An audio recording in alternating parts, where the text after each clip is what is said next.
Good evening, everybody, and thank you for joining us at this regular meeting of the Madera City Council and a special meeting of the Madera City Council as the Groundwater Sustainability Agency, and also a special meeting of the Madera Housing Authority.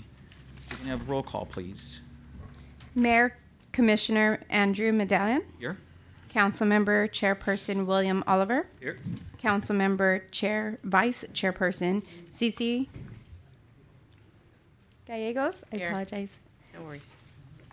Mayor Pro Tem Commissioner Jose Rodriguez. Here. Councilmember Commissioner Charles Rigby. Here. Councilmember Commissioner Derek Robinson. Present. Councilmember Commissioner Donald Hawley. Present.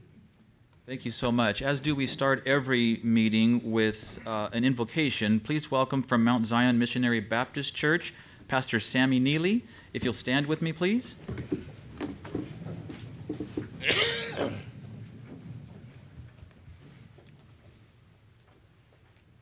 Please bow your heads.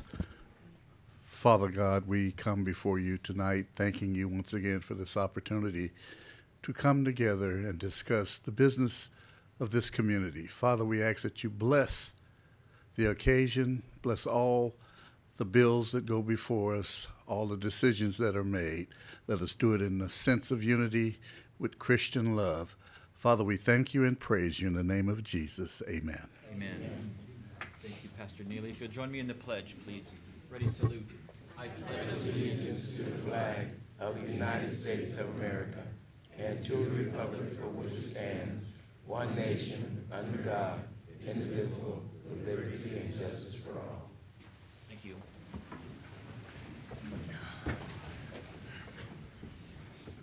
The first 15 minutes of the meeting are reserved for members of the public to address the council on items which are within the subject matter jurisdiction of the council. Speakers shall be limited to 3 minutes. Speakers will be asked to identify themselves and state the subject of their comment. If the subject is an item on the agenda, the mayor has the option of asking the speaker to hold the comment until that item is called. Comments on items listed as a public hearing on the agenda should be held until the hearing is opened. The council is prohibited by law from taking any action on matters discussed that are not on the agenda, and no adverse conclusion should be drawn if the council does not respond to public comment at this time. Is there anyone wishing to address the council under this definition of public comment?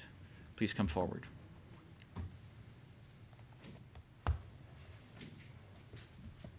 Good evening. Khalid Chaudhry, 450 South Madera Avenue, Madera.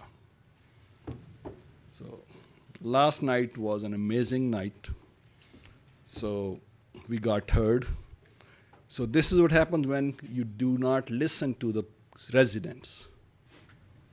So I hope it's a new beginning and beginning to the end of corruption and incompetence here at the City Hall. So that's about it. Thank you very much.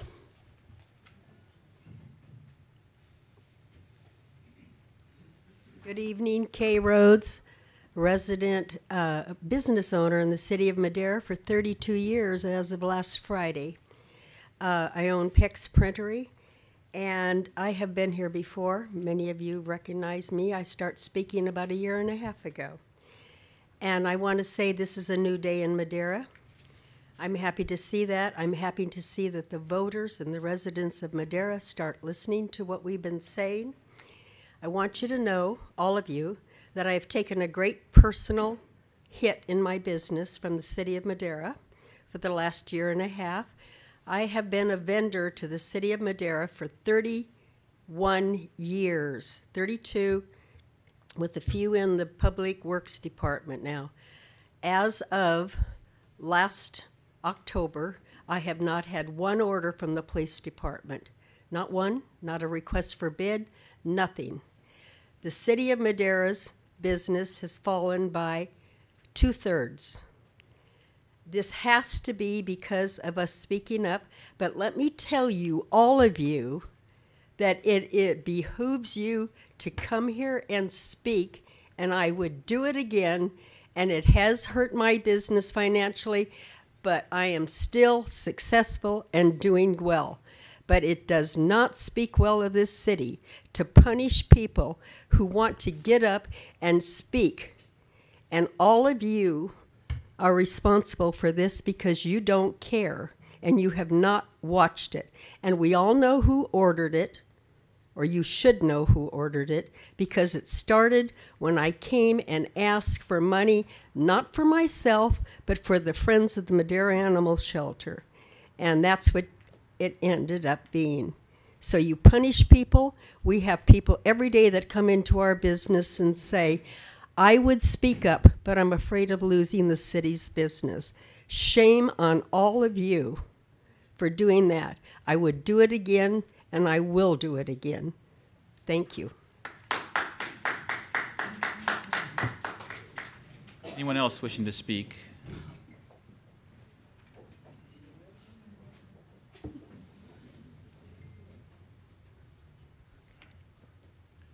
Good evening, Mayor, City Council people, staff.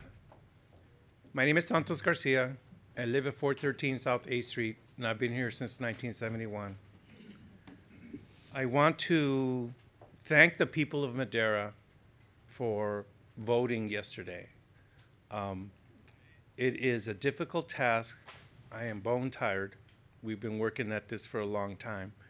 But we believe in our system of democracy, where the residents have a say, and they voted yesterday. I'm just one of the beneficiaries. Steve Montes, Cece, Sally. I just want to acknowledge the folks who participated in our process. It is a blessing to us that they do so. I will work very, very hard to work with all of you and make Madera the best that we can be. I will try to be careful in the words that I speak and not be derogatory or not disciplined, and to do the best that I can, just like my mother and father taught me. Santos Esperanza Garcia taught me to treat people with dignity and respect. I will do the best that I can for you. I promise that for you. I want to thank the residents of Madera. Thank you.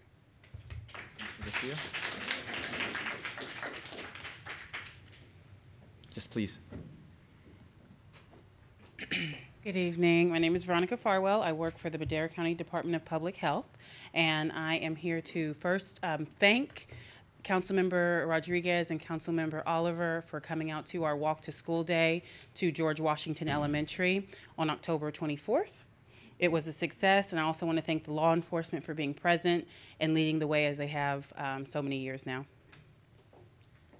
Good evening. My name is Graciela Valdez. I'm also from the Public Health Department, and I would like to invite you all to the Great American Smokeout, which will be taking place on November 15th. That is next Thursday.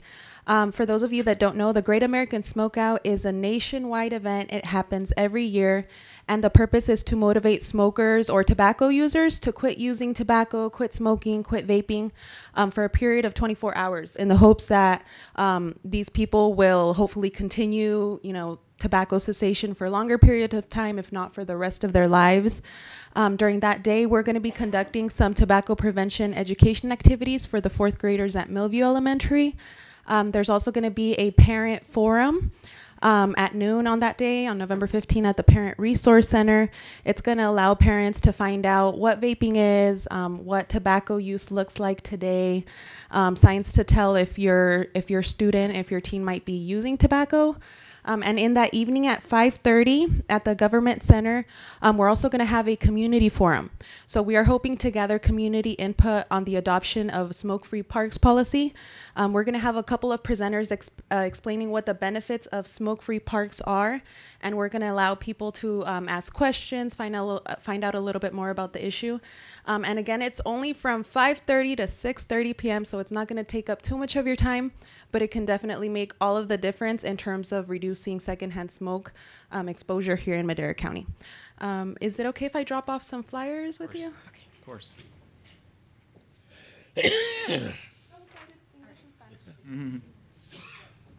Does anybody have any questions about the upcoming event, November 15th?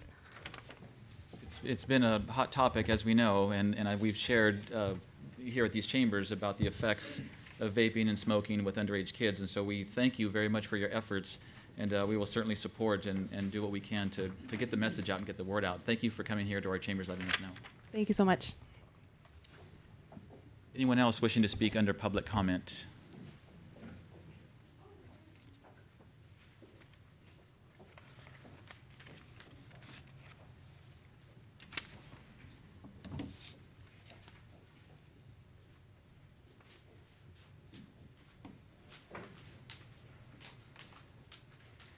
Good evening. My name is Sarah Steltler Machado, and I live at 3742 Via Capitola, Madera. I've been here since the 80s. I'm one of the younger ones, probably. My family's been here for over 100 years. I want to thank Mr. Oliver and Councilman Rigby so much for everything you've done for our community and for doing the Pomona House and working with our youth and holding and conducting a clean campaign. I wish both of you were in my district so I could have voted, but unfortunately I couldn't. But I'm proud of you, and I thank you for everything you have done. Thank you.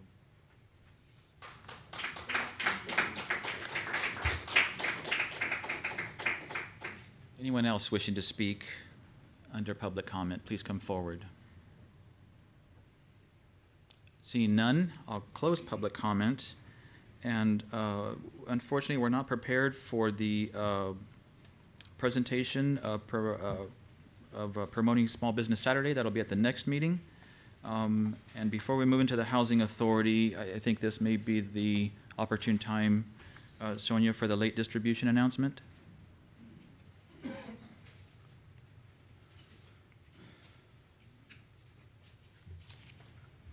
Thank you, Mayor. Pursuant to Government Code Section 54957, members of the public are advised that documents related to the following agenda item were distributed to the council after the agenda packet was finalized.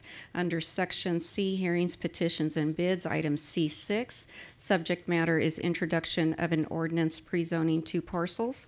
A letter was received from Sam Pistoresi and was distributed to the council after the agenda packet had been distributed. Extra copies are available at the podium for members of the public wishing a copy. Thank you. Thank you so much, Sonia. At this time, we will move into the Housing Authority portion of the meeting. We'll turn the gavel over to our chairman, Chairman Will Oliver. Thank you, Mr. Mayor. Before we move through the agenda, staff has asked that we table items C3 and F1. So with that, Ms. Shaw, we'll move on to item C1. Item C1 is a consideration of a resolution allowing us to remove and install a new fire suppression pump. Our pump went out about 2 months ago, and we brought in people to see if it could be repaired, and the repair wasn't guaranteed to last a very long time. So it's never been replaced in the past, and we'd like to go ahead and replace it now before more damage is done. So I'd like your consideration of the resolution. Okay. Thank you, Ms. Shaw. Any commissioners have a question for Ms. Shaw regarding item C1? If not, I'll entertain a motion for action. So move to approve. Second. We have a motion and a second to approve item C1. All those in favor indicate by saying aye. Aye. Aye. All those opposed indicate by saying nay. Motion passes unanimously. Now we'll move on to item C2.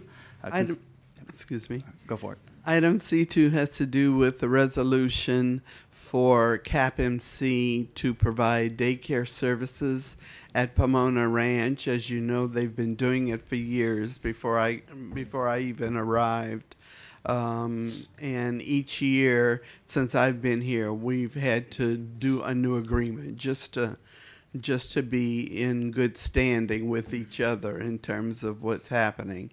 I am going to be raising the rent another $50, which I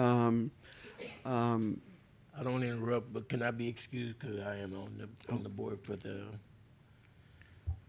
CAPMC. committee? Okay.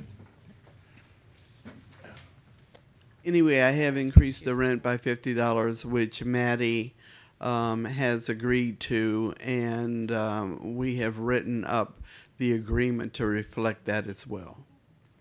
Okay, thank you, Ms. Shaw. And just to state for the record, Commissioners Hawley and Gallegos stepped out and recused themselves on item C2.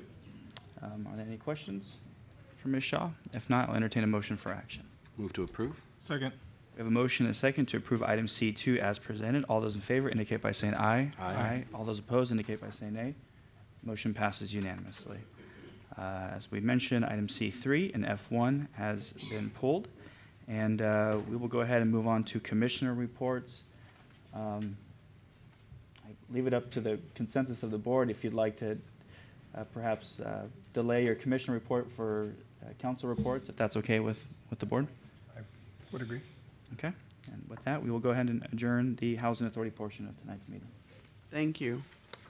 Thank you, Mr. Chairman. Thank you, Ms. Shaw.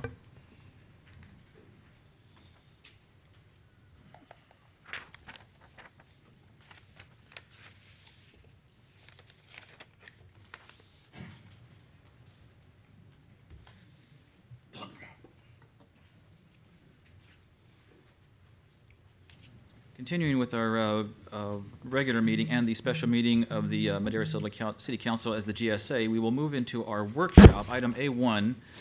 This is a City of Madera Groundwater Sustainability Agency update on the Madera Sub-Basin Groundwater Sustainability Plan. Mr. Merchant.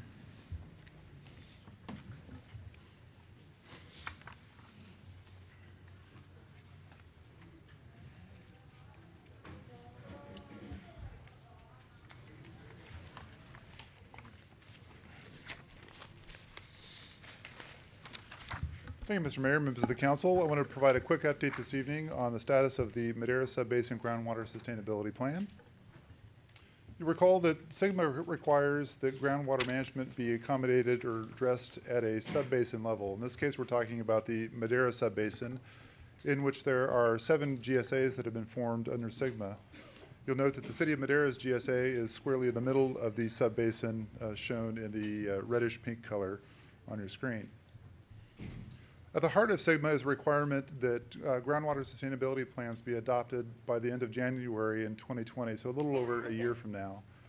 At this point, there are 5 GSAs that are working towards the completion of 1 GSP, and 2 additional GSAs are working towards their independent groundwater sustainability plans. Those are Root Creek and Newstone Water Districts.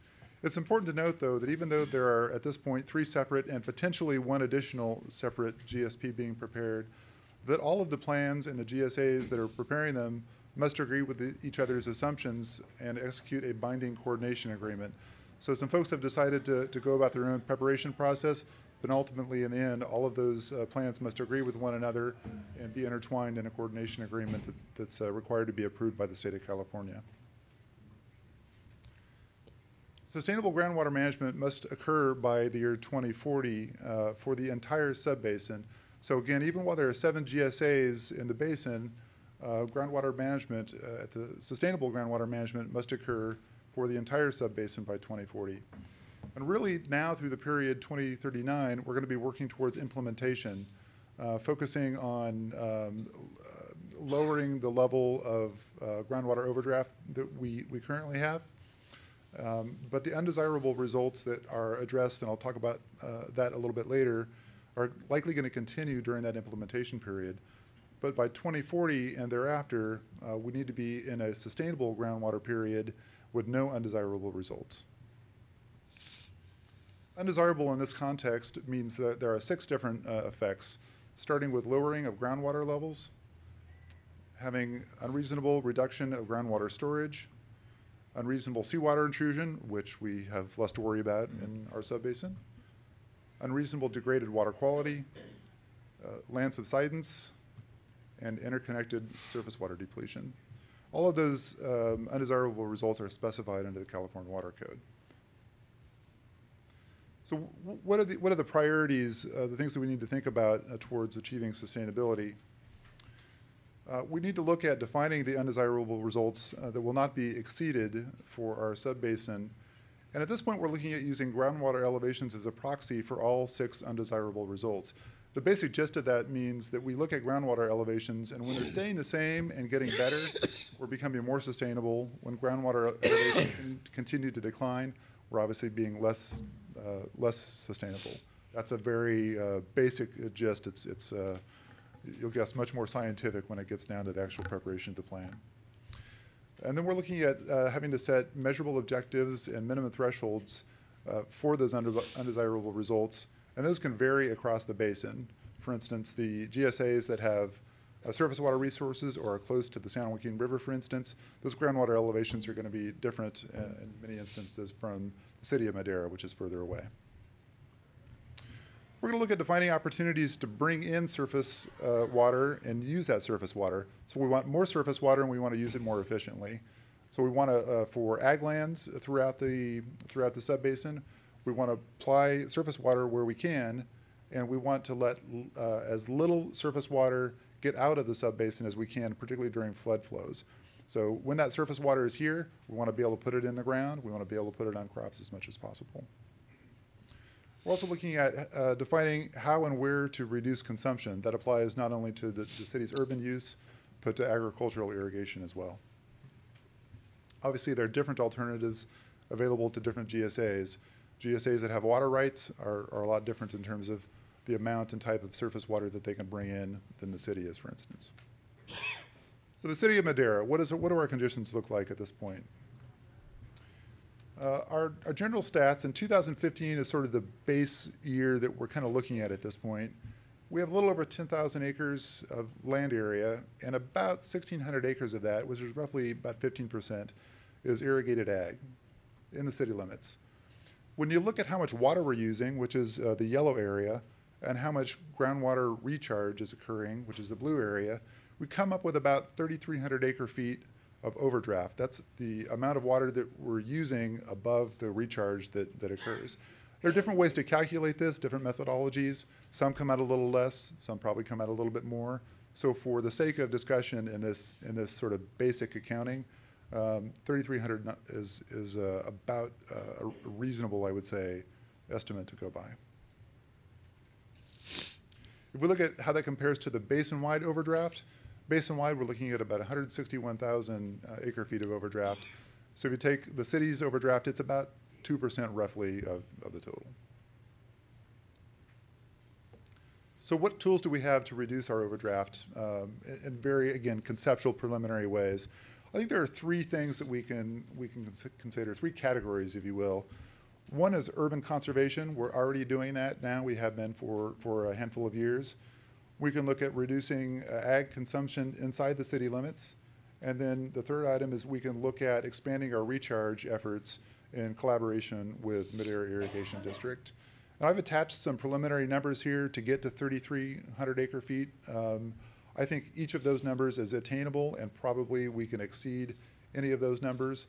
But just in terms of getting a ballpark sense of how we could recover 3,300 acre feet of overdraft, I've put some kind of working numbers in here. The last bullet point on your screen is talking about recycled water. Really what that means in this context is looking at our wastewater treatment plant and the water that goes to it and is processed through it. Ultimately, we have an ability to recycle that in one way or another, whether that's treating it and selling it to ag, whether that's treating it to a high level and pumping it back in a purple pipe system, or down the road, and technology is eventually getting there, eventually treating it at such a high level that you can put it right back into your freshwater system in what they sometimes refer to eloquently as the toilet to tap program. We're not there yet. Any recycled water efforts are expensive, particularly as you get to the higher levels of treatment and delivery. So we're probably not looking at recycled water as an initial effort, but to the extent that the city eventually needs to control its destiny by taking water that it has access to and treating it, that is available to the city down the road. A little more detail about some of those tools. We know that our current production in relation to historic production, at least since 2014, we've got a 20% plus or minus drop, maybe a little bit more than 20% at this point. So I had attached an 800 acre foot number of reduction in urban extraction or increase in urban conservation. I think we're probably pretty close to being there, even from what we have done just since 2014. Now, our ability to sustain that over time will be important as we go into the process of defining our sustainability and our ability to meet those criteria by 2040 and beyond. Even if we've had success so far, we're probably looking at a continued emphasis on reducing irrigation usage in the community. And that's That's basically our lawns, our yards. The tiered rates, or something like the tiered rates, something that disincentivizes heavy water usage, probably is something that is going to be a tool that the city is going to want to look closely at over time in the future. Doesn't necessarily have to match what it is today, but having some accountability that high water usage is more expensive is going to be important in the long run. Also, rebates to incentivize the conversion of heavy water use features, whether that's turf on your outside or heavy water users inside, like older toilets. Rebates are key to encouraging people to make changes to use less water. Converting ag inside the city limits to urban land use. So there's two kinds of ag in the city at present.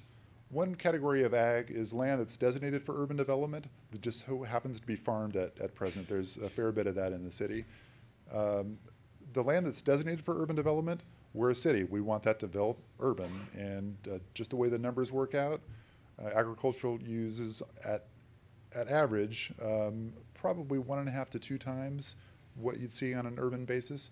Now, again, it depends on a lot of different factors, but generally speaking, at this point, irrigated ag, particularly almonds, use more water than does urban use.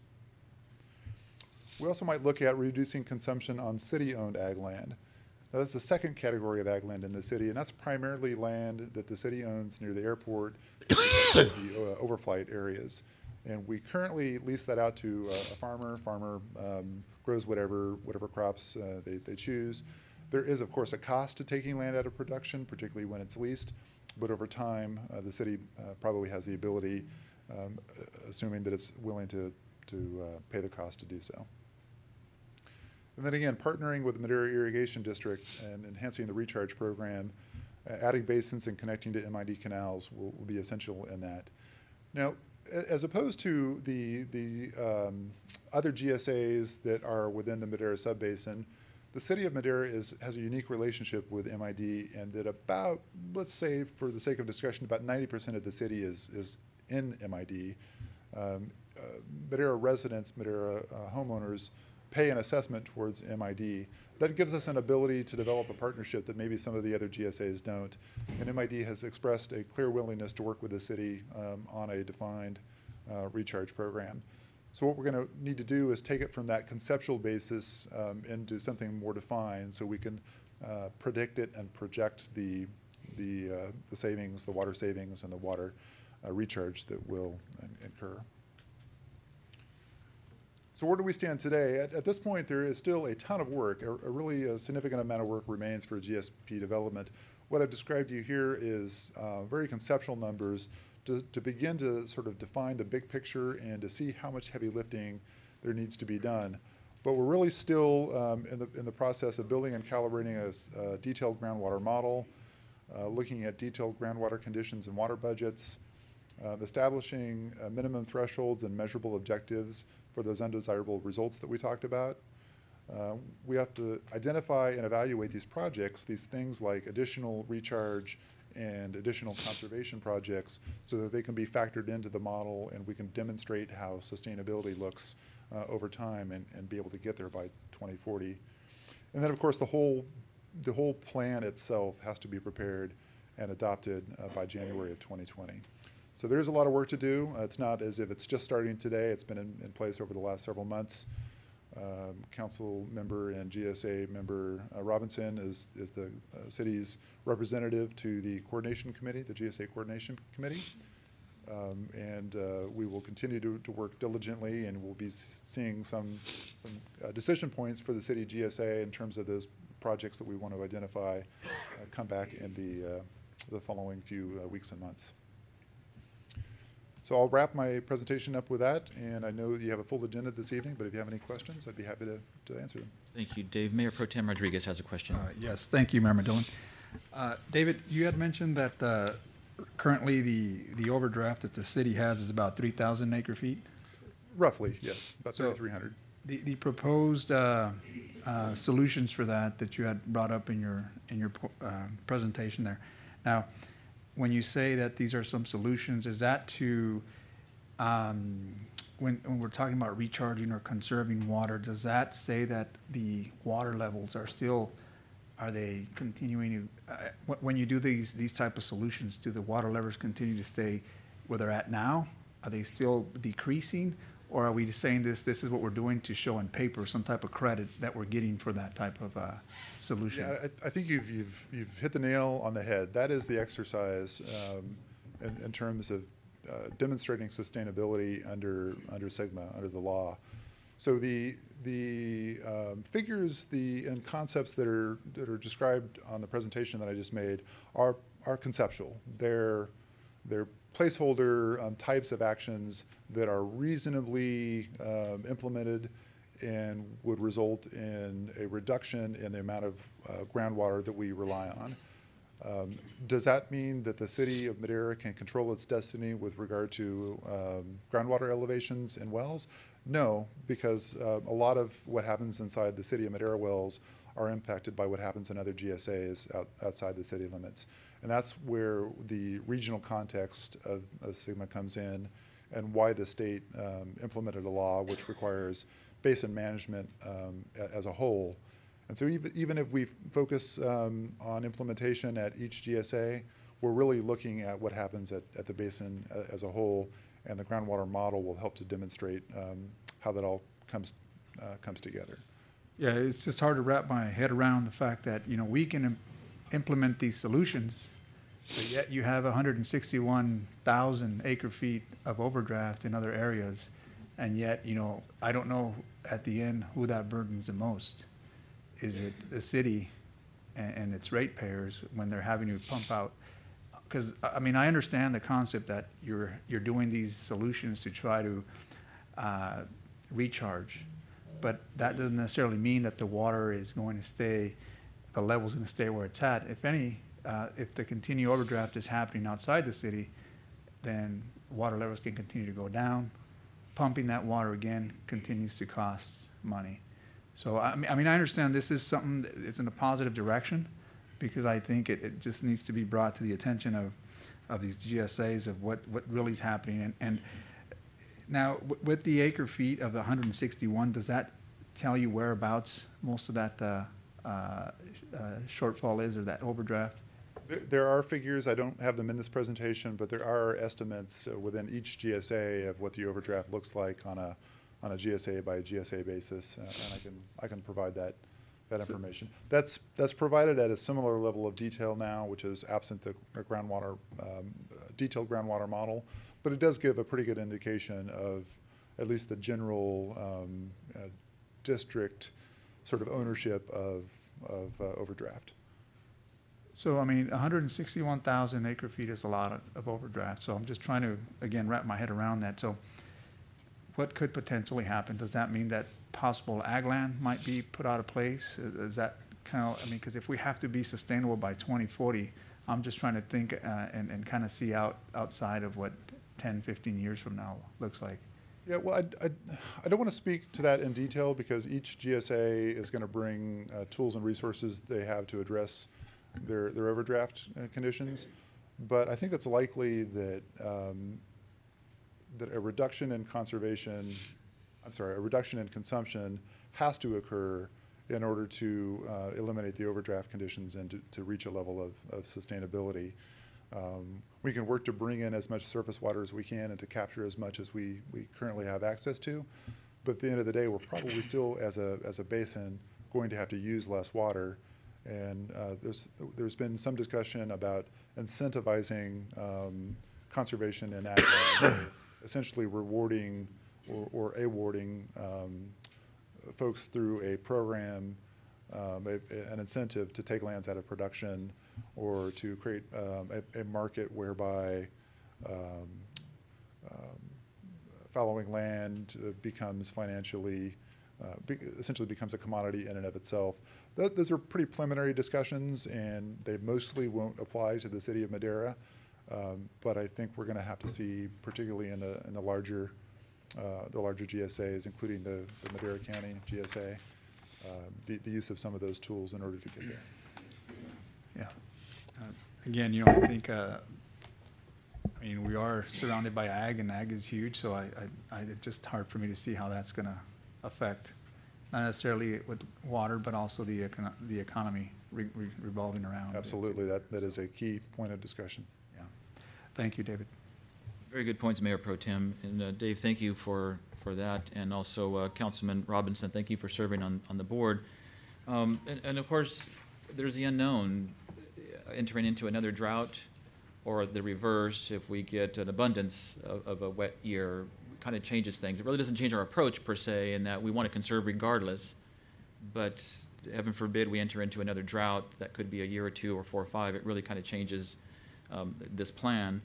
But I kind of want to go back to the meeting we had a couple of weeks ago when we talked about conservation efforts, conservation dollars. And so the partnership with MID is crucial. But as we look to add basins or connecting, would that be that conservation budget or the water budget that we would use to fund that if and when we did partner with MID? Mr. Mayor, it's the financial elements are largely unknown. I think what we can agree on in principle is that even if it's a hole that we're digging, to buy the land, to dig the hole on costs money, and to dig the hole and to put water in the hole, everything costs money. Largely that's going to be rate driven, with some responsibility probably borne by new development as it pays its fair share. I think the element that's currently in the conservation program could be used towards that. That would be an eligible expense. That was a part of some of the projects that we had identified.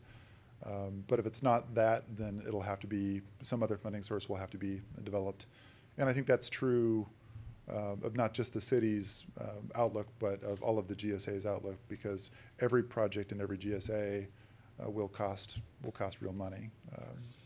Sure. And having that conversation, I think everybody on this council agrees that we're trying to do everything we can to save the ratepayer as much as we can. And I think we really missed the boat in the past when we set rates and didn't really spell out why the increased rates and where the money was used. And so if we go down that road again, where we could save the ratepayer certain dollars, it's also up to us to understand as part of this GSA and as part of our plan over the next 22 years is to not only be fiscally responsible, but responsible to our groundwater. There's a cost to it. Yes. And so it's just more of a statement, and to let's not travel down that same road and understand that although savings could possibly occur, there's this water storage and groundwater is just so very, very important to our community. Any other questions of Mr. Merchant? Councilman Oliver. Thank you, Mr. Mayor. Dave, real quickly, I'd like to know if you have any numbers in terms of our stormwater basins where we have made improvements and installed percolating pumps to allow for more recharge. Do we have any numbers there in terms of what that capacity is? I know that staff followed up in terms of our overall capacity with 1,355 acre feet of water storage ability in our stormwater basins, but I'm curious in terms of those that we've made those improvements to allow for recharge. Do we know what that number is in terms of potential? A similar question was asked at the last meeting, and I know Public Works is starting to look at it, but let me look for John and see if he's had a chance to find any answers. If you have an answer, then yes, come up. If you don't, you can shake your head now. I was going to say a follow-up too. I think especially when we do have above average, rainy seasons, and we're updating, we're doing our water update. I think it would be good when we're storing that water to quantify how much we're able to recharge into the aquifer. So it's my understanding that we've done about 8 basins, and I believe that we have about 18 total. Bob? Closer to 20. So we've made those, so 8 that we've made those improvements to allow for more recharge. I think as a follow-up item, it might be good to see if we can identify, if we can, what that recharge capacity is with those improvements. Okay, absolutely. Any other questions? Thank you very much, Dave, for that update. Really appreciate it. Thank you. Look forward to the next one. Moving on to the consent calendar, is there any council member wishing to pull or clarify on any of the consent calendar items? I'd like to pull B4. Item B4. Anybody else?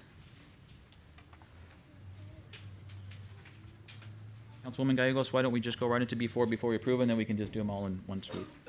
Okay. I guess you're on, Keith. The first question I have is the report states that they're going to look at, the consultant's going to look at the tank size, and we're putting it in the northeast. The tank is going to be located in 4 potential locations. That's right. We had a meeting recently with the consultant, and we already have some information to indicate that the tank might get smaller. The water usage from the original water system master plan is showing that there is a reduced amount of water by per capita, meaning by resident, and the tank is dropped if it holds there, because we're talking about other alternatives, but it's dropped from about 6.8 million gallons to about 5 million gallons. Okay, so we've gone to 10, to 7, to 6, and now we're going to 5? Well, no, I don't know where that 10 number came from, but it's usually been around 6.8 from the original master plan. Okay, so and that's because the master plan made assumptions on certain numbers as based upon the growth that the city had at the time, which most of those numbers came from about they were deriving those around 2013, 2012. Since that time, we've continued to see water usage drop across the city. So that's allowed us to go ahead and give more detail with that and look for options to go ahead and lower the size of the tank. okay, and so this storage tank is going to be in the northeast. How are we going to pump when we store water to the east side if needed?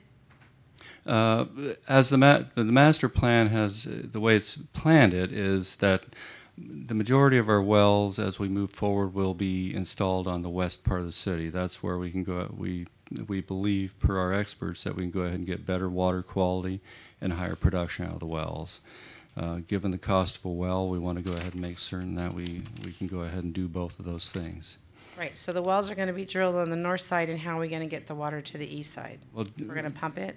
The wells, in general, there are wells all over the city. Right, but these are the wells that are going to be to the storage tank? The new wells that would be built over time would occur, a large majority of those would be on the west side of the city. The tank would be on the northeast or in that general area. We've actually looked at other options here recently in a meeting yesterday, in fact, to see if we can go ahead and reduce other costs of the project and potentially enhance the system a little bit. So the wells would be on the west side. They would pump the water to the east to go ahead and go into the tank. Now what the tank does on the east side is it supplements the pressure zone on the northeast. That's one of our weak areas in terms of pressure. Okay. I don't know how my colleagues feel, but this is pretty intense, and I don't know if this is the answers that we need. That I feel that our city manager that is going to be coming in place soon should have a weigh-in on this subject. Point well taken. I don't know if there's any other comments to that. I have a question. Of course, Mayor Pro Tem. Keith, on that subject, you talked about water pressure. So in the master plan, was that identifying, is it the water pressure delivery, or is it the need to provide water to that sector of the community? Well, one of the reasons, well, there were 2 reasons why the master plan showed wells on the west side of the city. The wells that we've got on the east side, we have a greater tendency to have reduced water quality. We also have a greater tendency to see lower production values in the wells. So going to the west helps us to avoid those 2 problems. The northeast just happens to be one of our weaker volume area, our weaker pressure areas. At this point in time, it doesn't have enough wells in the area. It's got several, but it's still not producing what we'd like to see. We have the potential to drill wells in that area, but in fact, we have one casing there, but it has a manganese issue. Rather not go ahead and develop a well there. So basically, it's to go ahead. The tank is in that area to go ahead and handle the reduced pressure. So, and with that, I mean, the fact that we already identified that the water quality on the east side obviously is not of quality. So therefore, the wells have to be drilled on the west side. So now with the hydraulics and all the engineering that goes into it, have we determined that this is the best solution for delivering both the pressure and the quality of water to these to the city of Madera? I mean, do we know that this is the answer? And when I say that, I mean in cost-wise. Is that the cost-effective way of going about it? We've figured every other way of delivering these two services on these, whether it be on the east side and the quality of water, but going this route is the most cost-effective way. Is that what I'm hearing? I believe that it is, yes. Our consultants, they've made recommendations that for the purposes of pressure and volume. The tank also provides a method of going ahead and working with any droughts. In the course of a drought, we can see the volume or the production of our wells across the board drop fairly significantly. When those drop, our ability to go ahead and provide peak hour volumes drops. The tank represents one method of going ahead and offsetting that drop in volume. The other is to drill more wells, but that doesn't necessarily solve the issue of making certain that you have water in place above ground to go ahead and handle that. Several years ago, 4 or 5 years ago, in the course of one night, we lost 3 wells as the water table was dropping during the drought. We brought in a consultant, and they indicated that it just happens. Basically, the water. This was near the river, and the water table was dropping quicker for those wells. So the water table just dropped right out from under them. With a tank, we can compensate.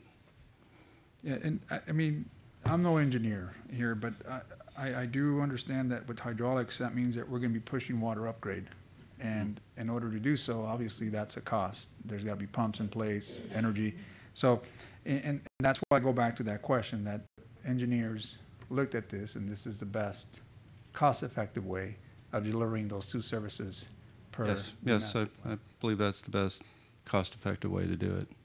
One thing that I would advise, and future council or you, my colleagues here, is that whenever there's an item that goes beyond a certain amount, I'd maybe not so much as a consent, but bring it back so that we can have more of a discussion on this, and maybe that'll help us kind of, answer some of the questions that we had. And again, I'm not an engineer, but I know that there's cost involved with hydraulics and how that's going to push upgrade. So again, my question to you was, if this was the most cost-effective way, the most cost-effective way of getting to those two services. Tanks are expensive, but they are the most cost-effective way when you're looking to go ahead and make certain that you can ensure stable supplies of water as the well capacity drops. Thank you, Keith. Councilwoman Gallegos. So Keith, our engineers, this consultant firm engineers are looking at, like Councilman Jose Rodriguez said, that the storage tank would be in northeast and that we would be pushing the water to the east side. Are we looking for a tank to put in the east side? So that we're not having to transport water to that side of town? Well, the master plan shows 2 tanks on the east side. This happens to be one of them. It's on the northeast. And the existing wells, as they are, will recharge the tank. It's a little bit complex with regard to the tank and the wells. How do you? One part of the day you want to go ahead and fill the tank. The other part of the day you want to go ahead and use it to go ahead and supply volumes during the peak hour. I'm sorry. I'm trying to answer your question. I think I'm missing it. So is there a projection date for that storage tank for the east side? Yeah, that's. I think that I may need to bring Ellen up to go if she's got the schedule in mind, but I believe we've got it within 2 years for construction of the tank. Okay.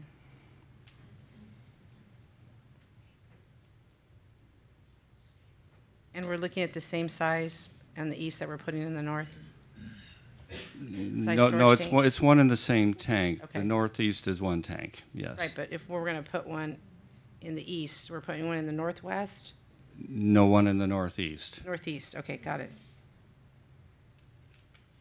Ms. Bitter, something to add maybe? Oh, I was just making my way in case I needed to come up. I think the schedule showed 2 years, inside of 2 years right now. Our consultant has looked to go ahead and tighten up the schedule and accelerate it, but I just don't recall. We would be looking for construction in 2020 with the tank, if it moves forward.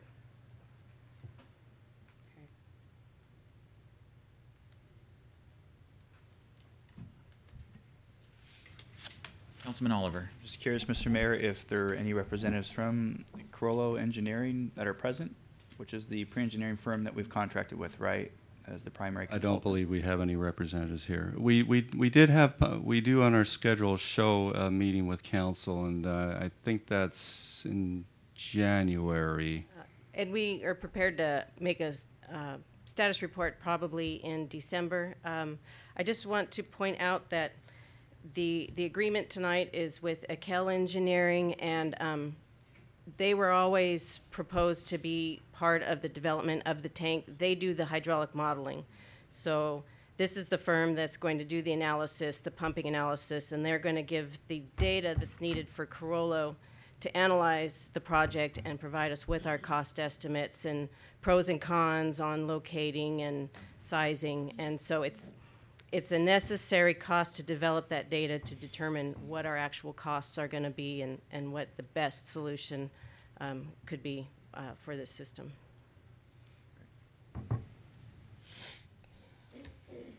So at this point, were questions answered? Is there direction, or how does council feel?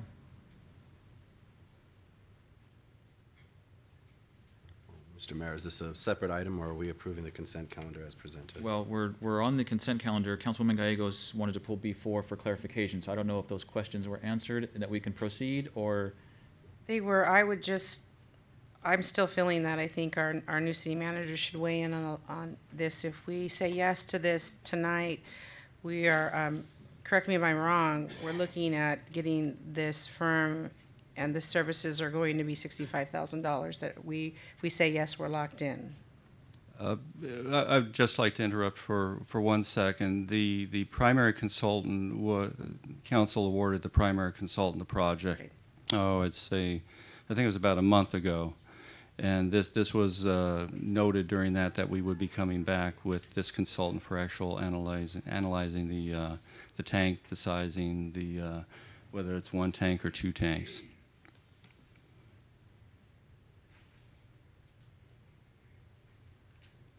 Okay. Yeah, and you know, please, Mayor Pro Tem. If I may, the only suggestion that I would make is, I mean, we did have this in the previous agenda, Keith. Thank you for bringing that up. My only request would be that if we do bring this up, let's not put it on the consent, especially for a fee that is $65,000. But maybe bring it back in one of our hearings or a different section of the item where maybe we can have more discussion on it. This way, council members can have questions answered.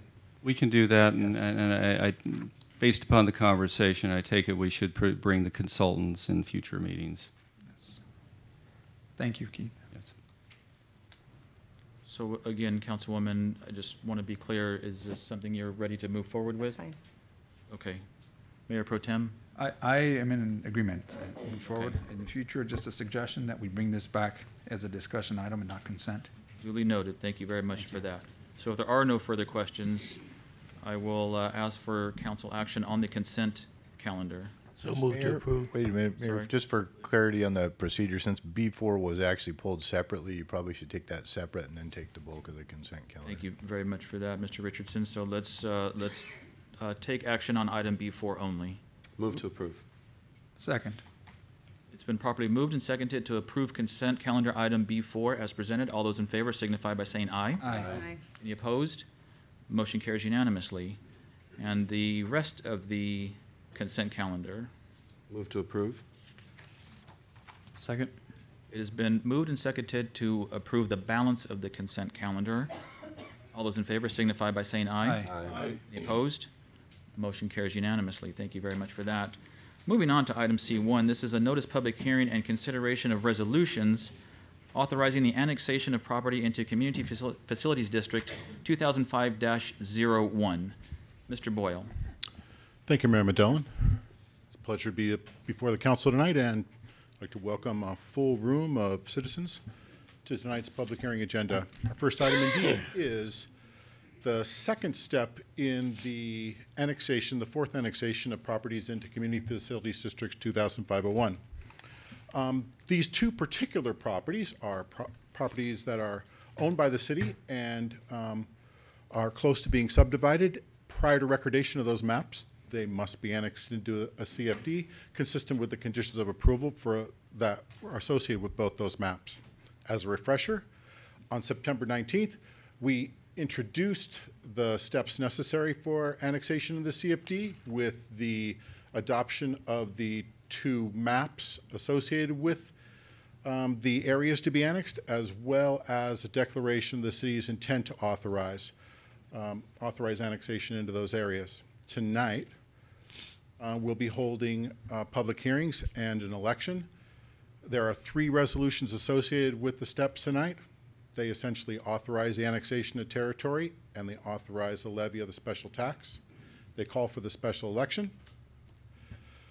They hold a special election, and then, pending the results of that election, we make certain findings, certifying the results of the election, and add that territory into the CFD. With that said, I'll turn the proceedings over to the mayor to complete the steps necessary for annexation of both Riverwalk and the Adelaide subdivision into Community Facilities District 2005-01. Thank you very much, Mr. Boyle. Any questions before we proceed of Mr. Boyle? Seeing none, as I open the public hearing, I will now call upon the city clerk. Thank you. A brief statement. I declare that notice of public hearing was published on October 20th, 2018. Thank you very much, Sonia. At this time, I will open the public hearing to any protest, comments, or questions from anybody in the audience. Please come forward. Seeing none, I will bring it back to the city clerk. Thank you, Mayor. I declare that no written protests were received, that there are less than 12 registered voters within the Community Facilities District, that written consents to holding the Community Facilities District elections today have been received from all landowners within the proposed annexation number 4, and that I concur with the holding of the special election for annexation number 4. Thank you so much. At this point, I will close the public hearing and bring it back to our city clerk. Thank you again, Mayor. At this time, I would request that the council consider adoption of the resolutions listed on the report as item 1 and item 2. And we can vote on those separately, please. Thank you very much, Sonia. At this time, I'll bring it to council for action regarding those particular items. Mr. Mayor, I'd like to move to approve item C1-1 as presented. It's been properly moved and seconded to approve item C1-1. All those in favor signify by saying aye. Aye. Aye. Any opposed? Motion carries unanimously. Mr. Mayor, I'd like to make the motion to approve item C1-2 as presented. Second. Once again, it has been properly moved and seconded to approve item C1-2. All those in favor signify by saying aye. Aye. Aye. Any opposed? Motion carries unanimously. And the third item. Actually, we'll wait until after we open the ballot. Oops. So at this time, and we only have one ballot, so we don't have to call a recess or anything like that.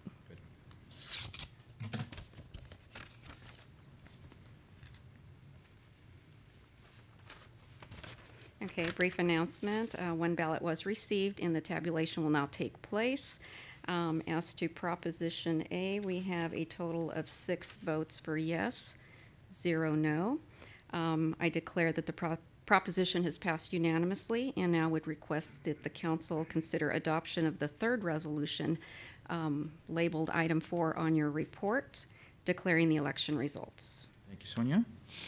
Mr. Mayor, I'd like to move to approve item C-4 as presented. Second. It's been moved and seconded to approve item C1-4 as presented. All those in favor signify by saying aye. Aye. Aye. Any opposed? Motion carries unanimously. Thank you.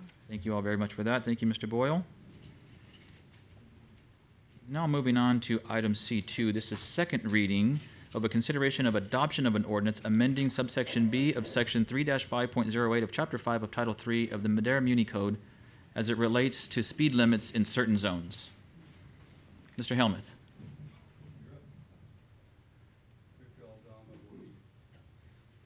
Mr. Aldama. Good to see you again. Council members and members of the public, I'm here today to present the second reading for the amendment of subsection B of section 3-5.08 of chapter 5 of title 3 of the City of Madera Municipal Code relating to adjustment of speed limits in certain zones. Just would like to clarify that this item was presented on the October 17th council meeting, and at the moment, staff recommends that council adopts the ordinance amendment. So, opening it up for questions. Thank you so much, Mr. Aldama. I appreciate it. Any questions of Victor at this time?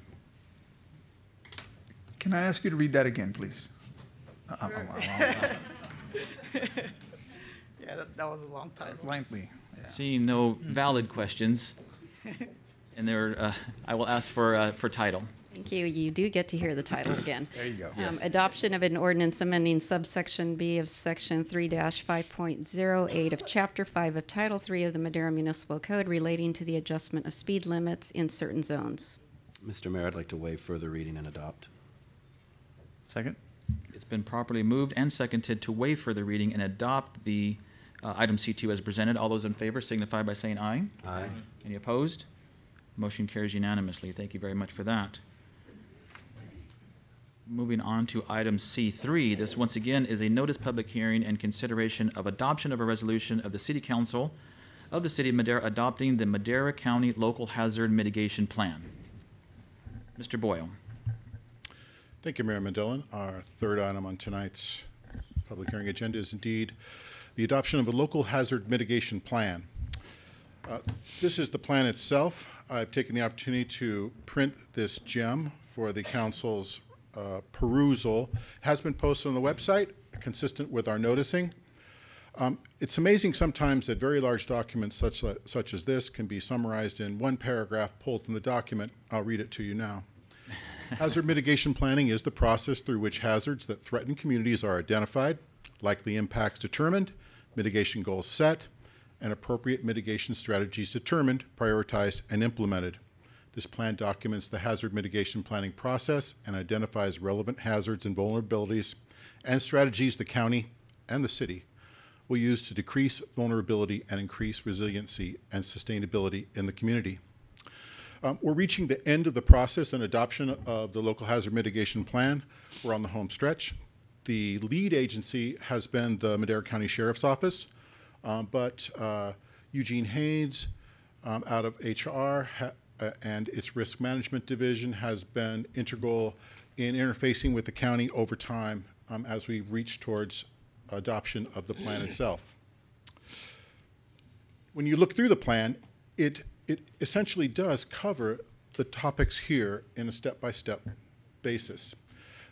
First, the process goes through a hazard identification assessment, and things like dam failure, climate change, wildfire, and the like are all assessed, and their probability of occurrence and the significance of those events is addressed and spoken to within the study.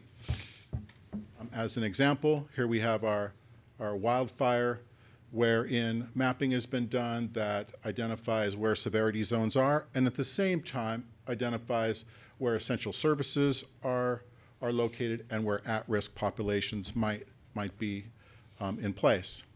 From that, a mitigation action plan is created, which for each of those potential natural hazards, mitigation measures are created, and consequently are, if an actual event is to take place, then you have a plan in place where you can look to those mitigations in responding to, and in advance of that, mitigating that potential from occurring.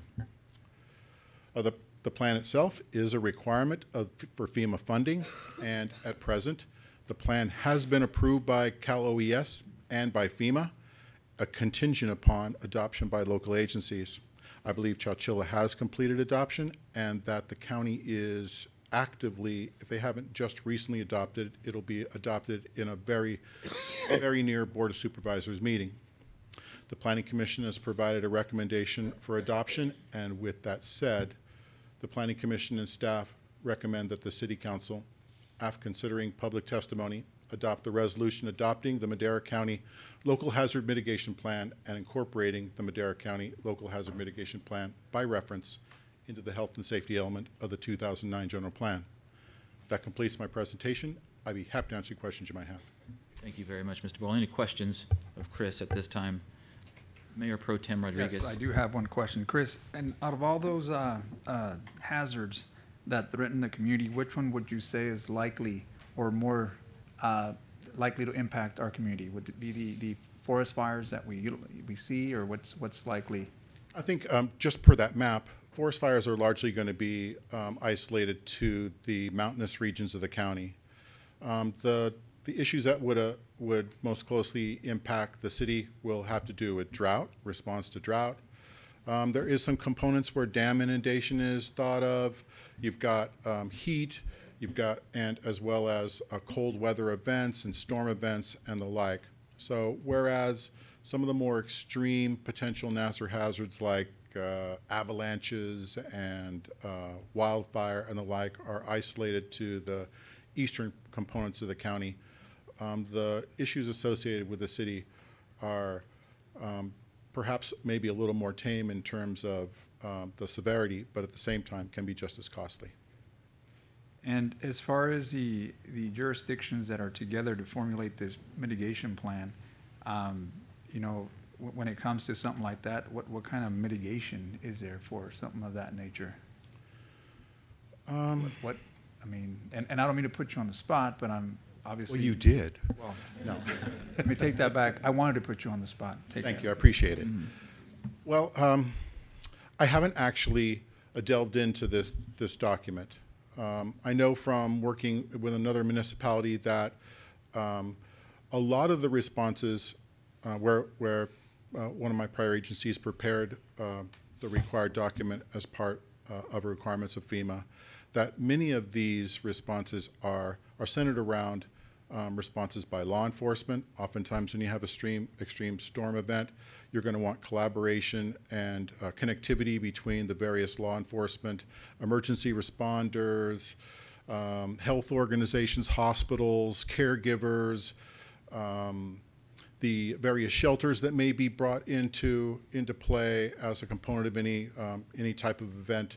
And so the mitigations that are in place are really precursors to the event, such that when the event occurs, or if the event occurs, the various agencies, both public and semi-public, that we count on to be there when an event occurs, they work in a seamless fashion. Thank you. My pleasure. Any other questions of Mr. Boyle? Mr. Mayor, I'd like to just add that Pomona Ranch has been improved over the last several years and is actually now a place of consideration. If in case there was this type of emergency, we would have several units to be able to house people that have been displaced from their homes temporarily, or be it for however long in the action of one of these catastrophes taking place. So proud to be a part of that. Good point. Good point. Thank you. Any other questions? Chris, thank you very much. Thank you. This is a notice public hearing. I'll ask if there's anybody in the audience wishing to speak on this particular item, please come forward. Seeing none, I'll bring it back to council. Sonia, this says adoption of a reso. I don't show title on here. We're not asking for title in No, this we particular don't need one? to read title on resolutions, Mayor. Thank you very much. With that, I will bring it back to council for action. So move to approve item C3. Second. It's been properly moved and seconded to approve item C3 as presented. All those in favor signify by saying aye. Aye. Any opposed? Motion carries unanimously. Let's hope we never have to use that, but it's always good to have a plan in place.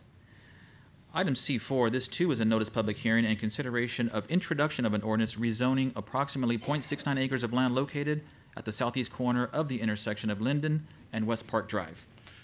Thank you, Mayor. Council, our first item on tonight's public hearing agenda is indeed the introduction of an ordinance that would rezone a component of the Groves neighborhood from the R1 to the PD 4500 zone district.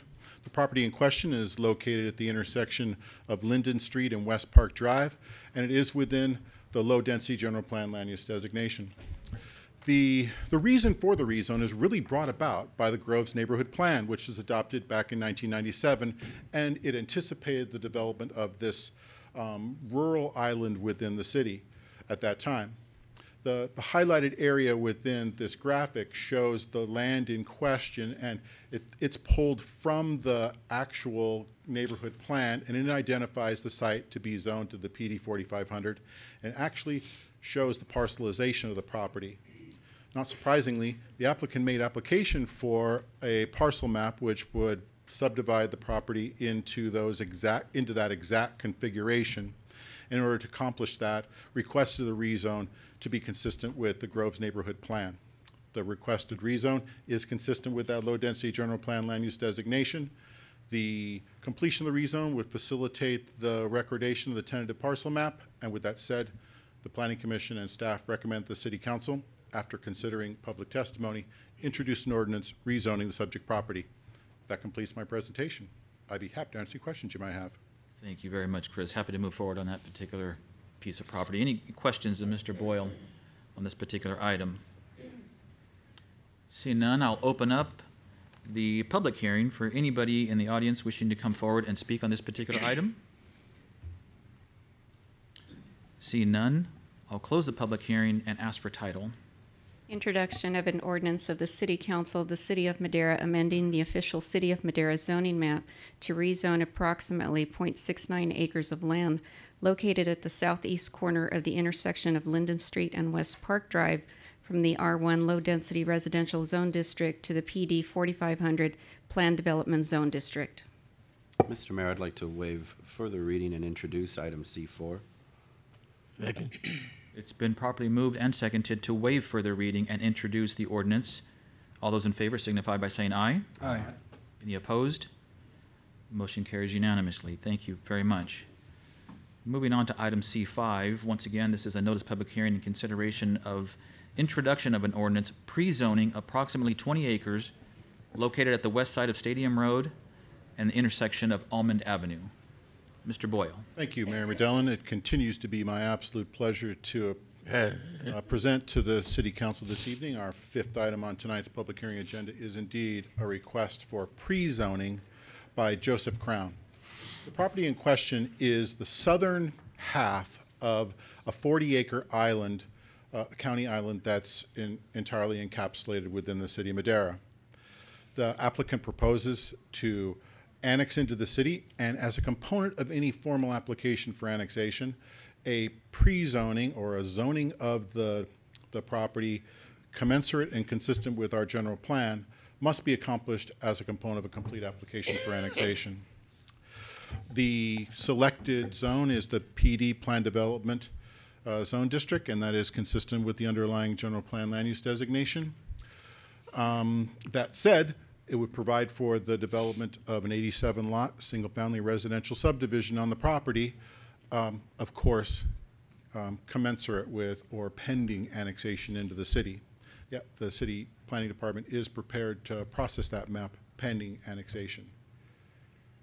That said, the Planning Commission reviewed the pre-zoning request at its last public hearings, and the Planning Commission and staff would recommend that the City Council, after considering public testimony, introduce an ordinance pre-zoning the subject property. That completes my presentation. I'd be happy to answer any questions you might have. You and the Planning Commission have been very busy lately. It has been a busy last 3 months, yes, sir. But a very good busy. A good kind of busy, yes. Good kind of busy. Any questions of Mr. Boyle regarding this particular item? Councilman Robinson. I was wondering who owned that property? That property is owned by Mr. Gleason. There's an option to buy on that property by Joseph Crown and Crown Construction. So the applicant for the pre-zoning is Joseph Crown Construction. In order for the city to process any application along these lines, Mr. Gleason is aware of and is a signatory to that application. And how about the property next to it? I'll be happy to discuss that with my next presentation. Oh, okay. Good question. Any other questions of Mr. Boyle? Thank you, Chris. This is a notice public hearing. I'll ask if there's anybody in the audience wishing to speak on this particular item, please come forward.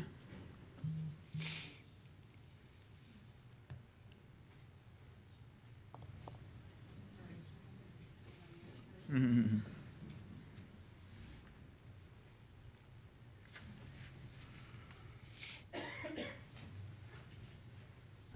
He's tall.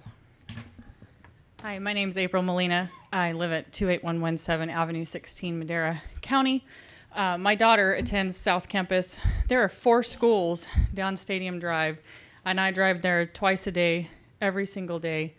And I was wondering if putting in a new housing development, is there any consideration for parking and traffic? It's a nightmare to get through there at twice a day at any given time, really, because there's 4 schools, get out at different times.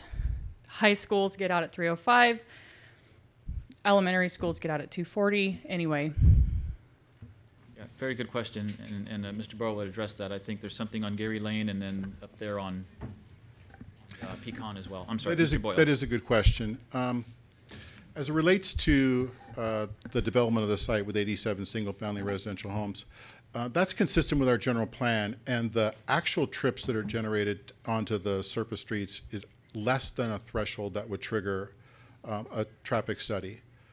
In terms of the traffic that impacts that area, because we do have Madera South Campus with a very strong enrollment, as well as Alpha Elementary School, an additional elementary school to the north, Madera High to the north as well. This project may very well be a part of the solution to traffic there, because one of the real constraints is that Almond Avenue doesn't continue across and over and connect to Pine. A component of the development on this particular subdivision is the development of Almond Avenue to a half-street standard.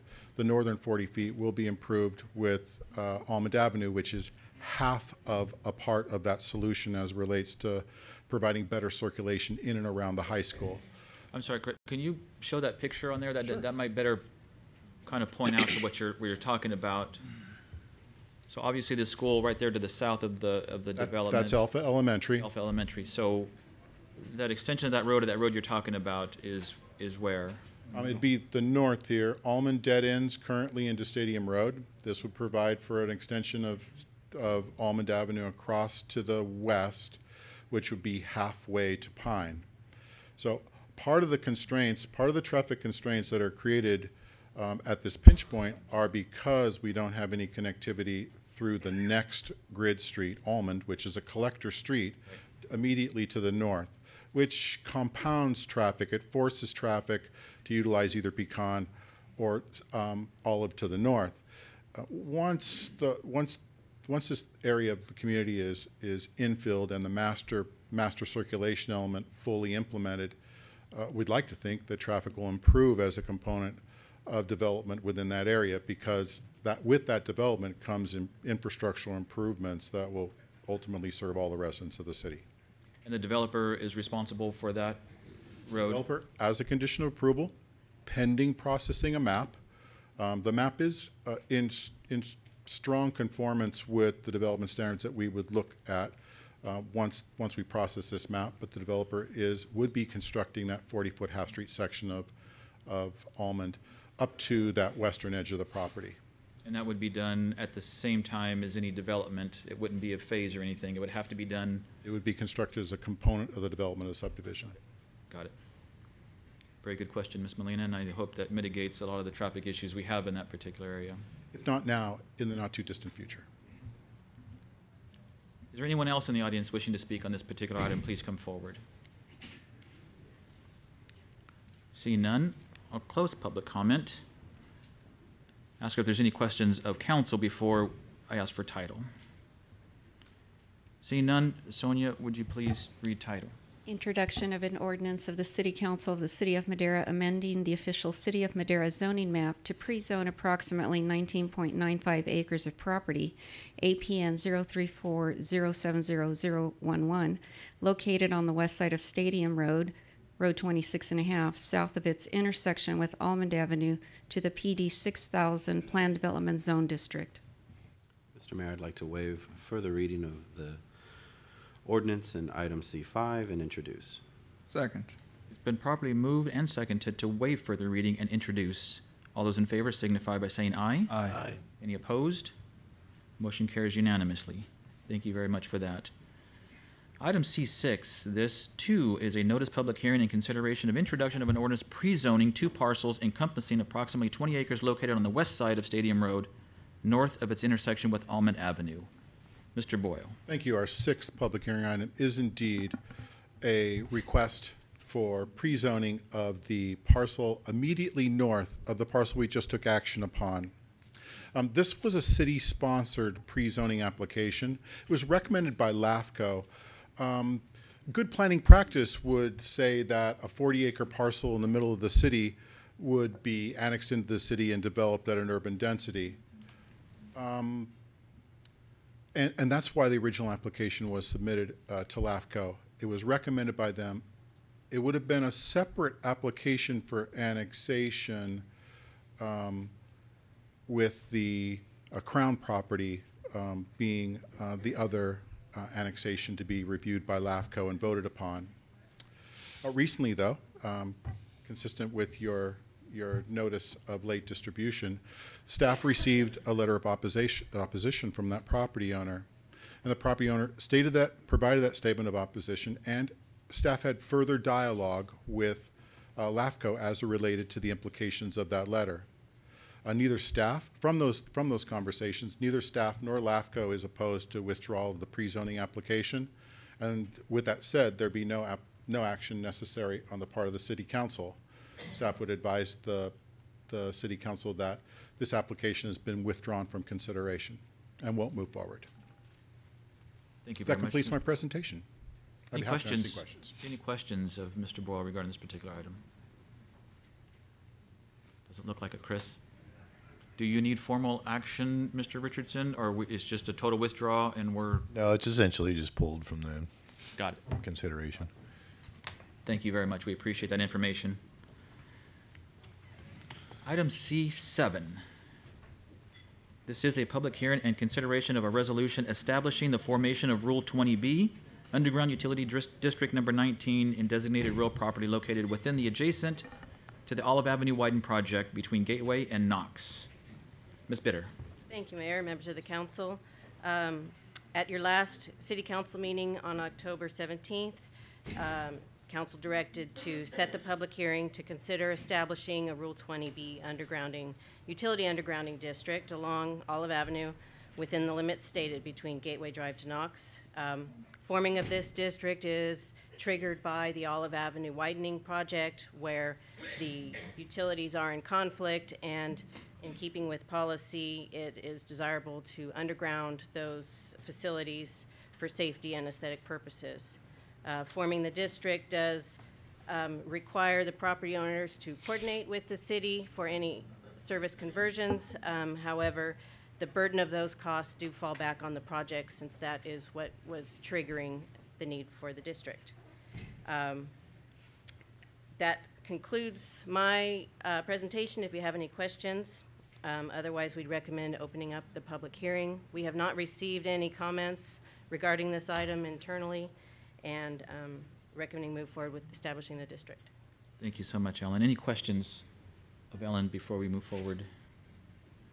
Thank you very much. This is a notice public hearing. I will ask if there's anybody in the audience wishing to come forward to speak on this particular item. See none, I'll close the public hearing and bring it back to council for direction. So move to approve. Second. It's been moved and seconded to approve item C7 as presented. All those in favor signify by saying aye. Aye. Opposed? Motion carries unanimously. I would like council to consider moving item D1 up. I know we have representation here from the Evening Lions Club, and they've been patiently waiting. We have a couple of other items going on. So if council is okay, can we move item D1 up to the next item for consideration? Great. Thank you very much for that. So moving into item D1, this is a consideration of a written request by the Madera Evening Lions Club seeking council approval to cover the cost of police and public works fees in conjunction with the Candlelight Christmas Parade. So move Chief to Lawson. Good evening, council, mayor. First of all, I'd like to start off by congratulating the Madera Evening Lions for saving something very special to this community, and that's our Christmas parade, our light parade. As you know, for reasons, the Kiwanis had it, and they dissolved, and we were facing despair because we weren't going to have our light parade. The Madera Evening Lions stepped up and said that they would take it on and continue the great parade in our community. So with that, they're sponsoring the Candlelight Christmas Parade on Thursday, November the 29th from 6 to 7. Historically, the council has recognized this function as a community event and has covered the cost associated with traffic control and cleanup. And I'm here before you requesting that we continue that with the Madera Evening Lions. Thank you so much, Chief, and I certainly agree. We're a city rich in tradition, and I too am very appreciative of the Madera Evening Lions Club stepping up and saving Christmas, if you will. We talk a lot about service clubs here in these chambers and just what they mean to our community, and there's no pay. It's all volunteer, and it's all because they care about our community. And we really appreciate what the Kiwanis Club has done in our community for a number of years. But I agree, the Madera Evening Lions to step up and say, we'll take it on so that we can continue those rich traditions, and I'm sure they're going to do a fantastic job. Is anybody from the Evening Lions Club wanting to come up and say a word or two? I won't make you, Miss Gran. You certainly don't have to. Please come up. It's very important and very special to us. And Jose and Cynthia Rodriguez. Yes. Come on up. Please, please. Here we go. Yeah. Hi. Good. Right in there. It's the hot seat.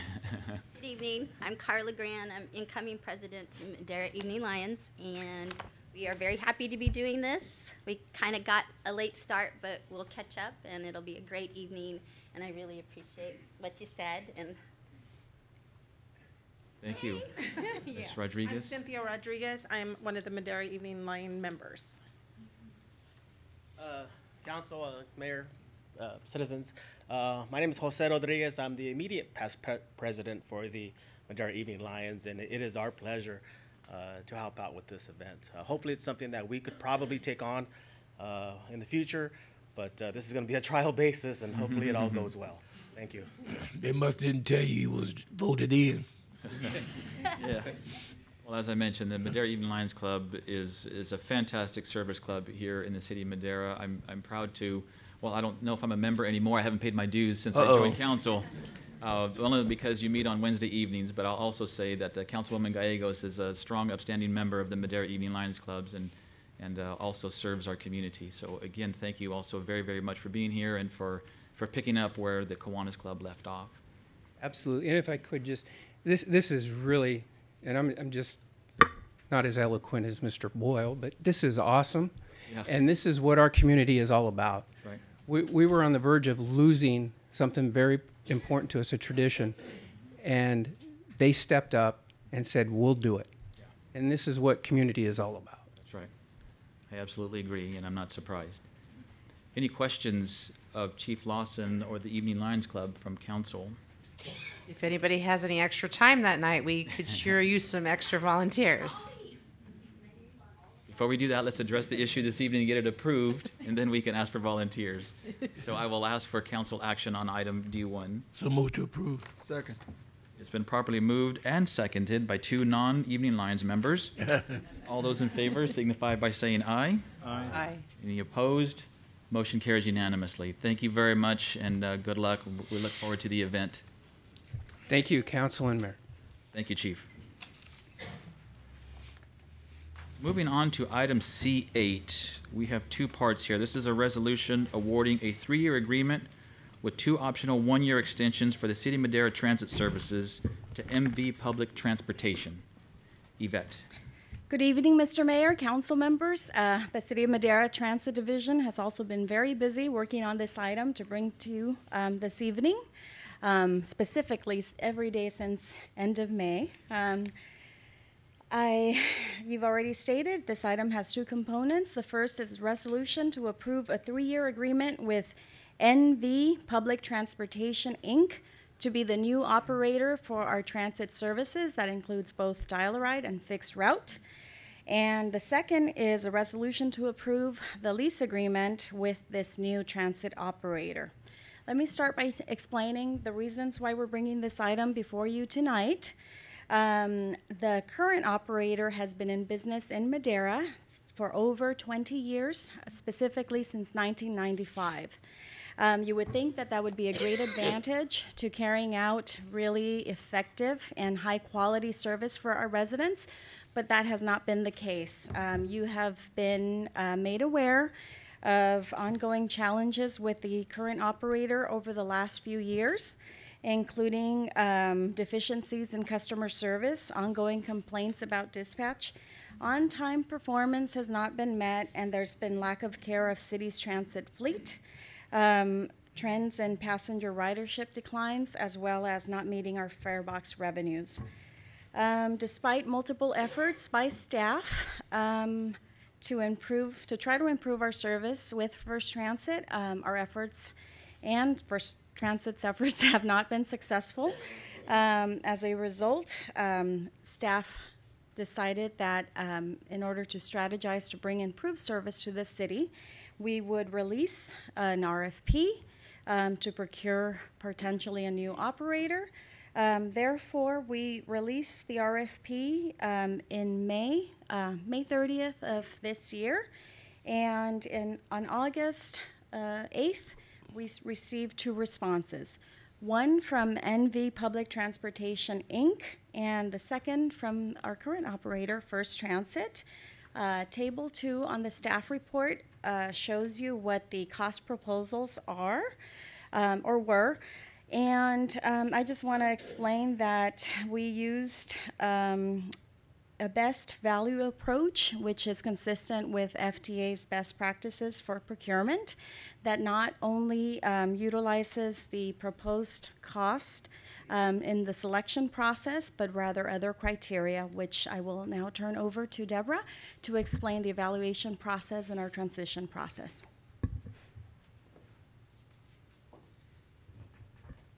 So in terms of Deborah McKenzie, Program Manager Grants, in terms of our evaluation process, first we formed a source selection committee.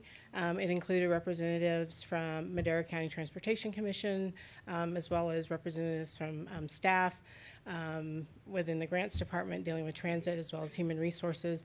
And we also worked with a consultant, Moore and Associates, that helped with the process. We did an initial review of the proposals. Moore and Associates, as well as our human resources, helped develop a list of questions that were part of a 90-minute interview that each of the operators had a chance to participate in. Those interviews included clarifying questions on their proposal, as well as offering them an opportunity to give a presentation and really sell themselves and why they thought they were the best fit for Madera. Let's see, in addition to that, so we scored those interviews and their proposals, looking at their technical qualifications, and then we also scored and opened their cost proposals to look at pricing. Yvette mentioned that we were looking at a best value proposal, so we weren't necessarily bound by only selecting the lowest bidder. We really wanted to select an entity that really responded to the RFP. We had some specific requests on training needs that we wanted to see, and really that the operator made investments in the employees and in the service so that we could see that out on our streets. So from those scores, actually all of the scoring members on the selection committee ranked MV #1, both technically, and their cost proposal also came in as the lowest bid. We proceeded to move forward with negotiations with MV.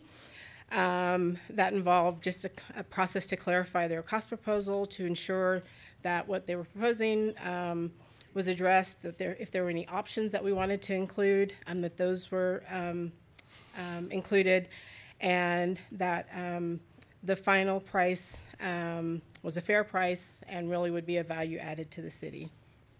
So the recommendation that is before you, there's actually two resolutions. The first is for the actual contract, and then the second is we have a requirement that the contracted operator lease the facilities for the intermodal building and run out of that. So that's the second recommendation. I'd also just like to speak a little bit to the contract amount. So one of the things that we do in preparing for an RFP process is we do an independent cost estimate. And so we look at other similar size transit operations to see, how much their services cost. Based on that cost estimate, we estimated we would see probably about a 15% increase if we went out to bid. At the same time, Yvette also mentioned we were trying to work with First Transit in terms of improving service. One of the things that they had proposed was additional staffing on the management side to help improve services. So when we looked at what it would cost if we were to do those increases on the management side, they were about in the same comparison if we actually went out to bid. So we decided to go out to bid. The contract amount for the cost proposal that's been approved is represented in Exhibit B. The 3-year total is about $3.8 million. That includes $87,000 for startup costs in year 1. If we execute the 2 additional 1-year options, then that contract goes up to $7.2 million over the full 5 years. To be able to fund these services, so if we look at the 3-year operator cost, including, because it would start December 15th, so we've got half a year of First Transit, and then we'd have half a year of the new operator, and then the remaining 2 years. To complete all 3 years would be $4.2 million. In terms of funding, that is either secured or it's an allocation or apportionment that we know we can apply for in a non-competitive basis. For 3 years, we have access to $7.2 million. So staff feels that we are able to afford the full 3-year contract within appropriations that we've identified. The last thing I'll share is transition process. So as Yvette mentioned, we have had the current operator pretty much since we've had transit services in the city of Madera. And so staff recognize that transition, we want to make sure it's as seamless as possible. We want to make sure it goes smoothly, that the passengers, the riders don't see, or feel anything. So we've reached out to other transit operators on how they've transitioned. We've also had conversations with both MV and First Transit who, in the Central Valley, they've had experience transitioning between the two. So transit operators, it's kind of a small industry and field. So had conversations with them as well, wanting to make sure that at the forefront is that the employees that are currently under First Transit don't feel like their employment is threatened. MV, as part of their proposal, is in compliance with all California labor laws.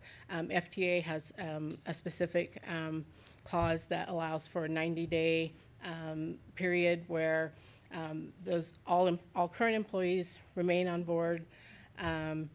They have the opportunity to get trained under MV, to do a performance evaluation, and to have the opportunity to stay on and keep their job if they're meeting all of the performance standards that are required. And lastly, I'll just say, well, 2 last things. I'll just say that my experience, I've been with the city for about 1.5 years. My experience in working with First Transit, especially their corporate office, has stepped in more recently to help support and ensure that we meet our service demands. Their staff that has come in has been very receptive. They've been very professional, and willing to give it 100% every time. And I've expressed that to them. So this transition isn't necessarily a poor reflection. It's just one of those things where we found an operator who's going to, we think, advance our evolving system. And then I'll also add that MV brings some special things to the table. Their Central Valley State Safety and Training Manager is actually a Madera resident. So he's got a vested interest to make sure that the services that we provide, and we also have his ear. And the general manager that MV is proposing has experience specifically in transit systems of our size and magnitude, looking at both the small urban kind of area that we have as well as some of the outer rural areas. And so we're excited to have her come on board. She also holds a training certification in transportation from the Transportation Safety Institute, which is something not a lot of managers have, and it's actually something that's a really good benefit for us to have here in-house. And with that, I don't know if there are any questions. Thank you so much, Deborah and Yvette, for your diligence on this item. It came before us at the MCTC for the unmet transit needs. I remember that meeting, a couple of meetings, as a matter of fact, our annual unmet transit needs where customer service was being rated poor. And whether it's our police department, our public works, our transit system, we want to make sure at the City of Madera that we are offering the best possible service and customer service to our residents as possible. And I think you worked very, very closely with First Transit to try to rectify that. And unfortunately, we didn't get to that point. But our goal here was to make sure that our residents were getting the best possible service. And you have been working on this for quite a while. And I really want to thank you for your diligence and your work with this, especially the seamless transition. That's really the last thing we want, is for our residents to be impacted by that. And I look forward to the new things they bring to the table for the expanded transit we have here in the City of Madera and moving forward. Councilwoman Gallegos. I just want to echo those comments, Mayor Medillin. Thank the ladies for all that they've done. I also would like to take a shout out to Mr. Merchant. We did have quite a few drivers here at council a few meetings ago that were concerned on some issues, and Mr. Merchant reached out to them and got that information to them because they didn't know what was happening when they were here that night. Yeah. So I thank you for that. They were really uproar, and Deborah and Yvette for contacting them and making the transition going to be very smooth, and they're not up in roars, and they're very feeling comfortable with it. So thank you. That's a very good point. Thank you for those comments. And again, those current employees to have the ability to continue to be employed and to have the proper training, I think is absolutely fantastic. Mr. Mayor, I wanted to point out that two representatives from NV are in the audience.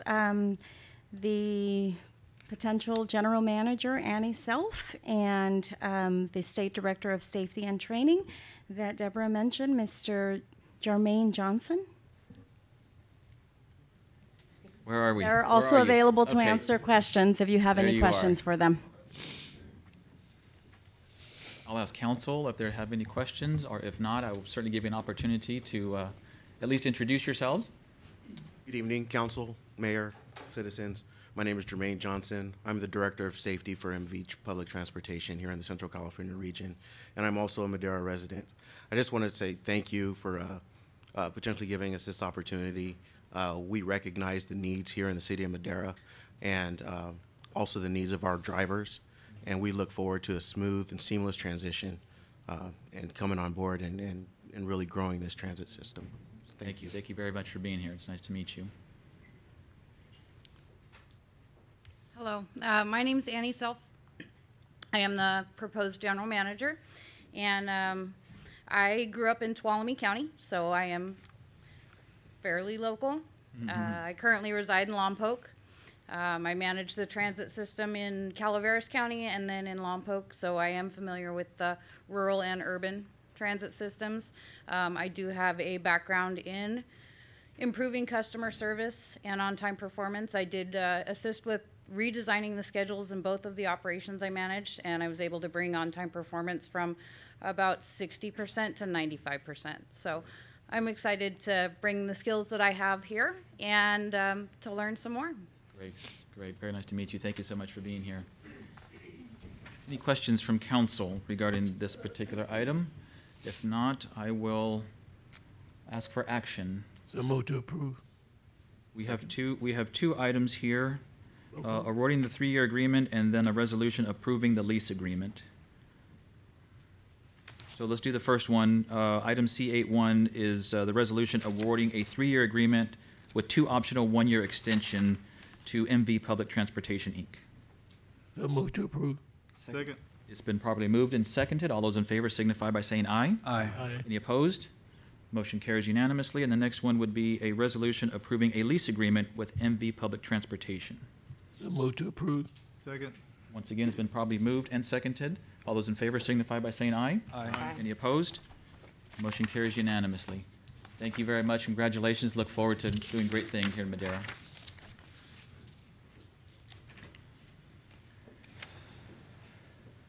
Next item, C9, this is consideration of a resolution amending the classification plan to replace the city administrator job classification with the city manager job classification and setting the salary range for said city manager.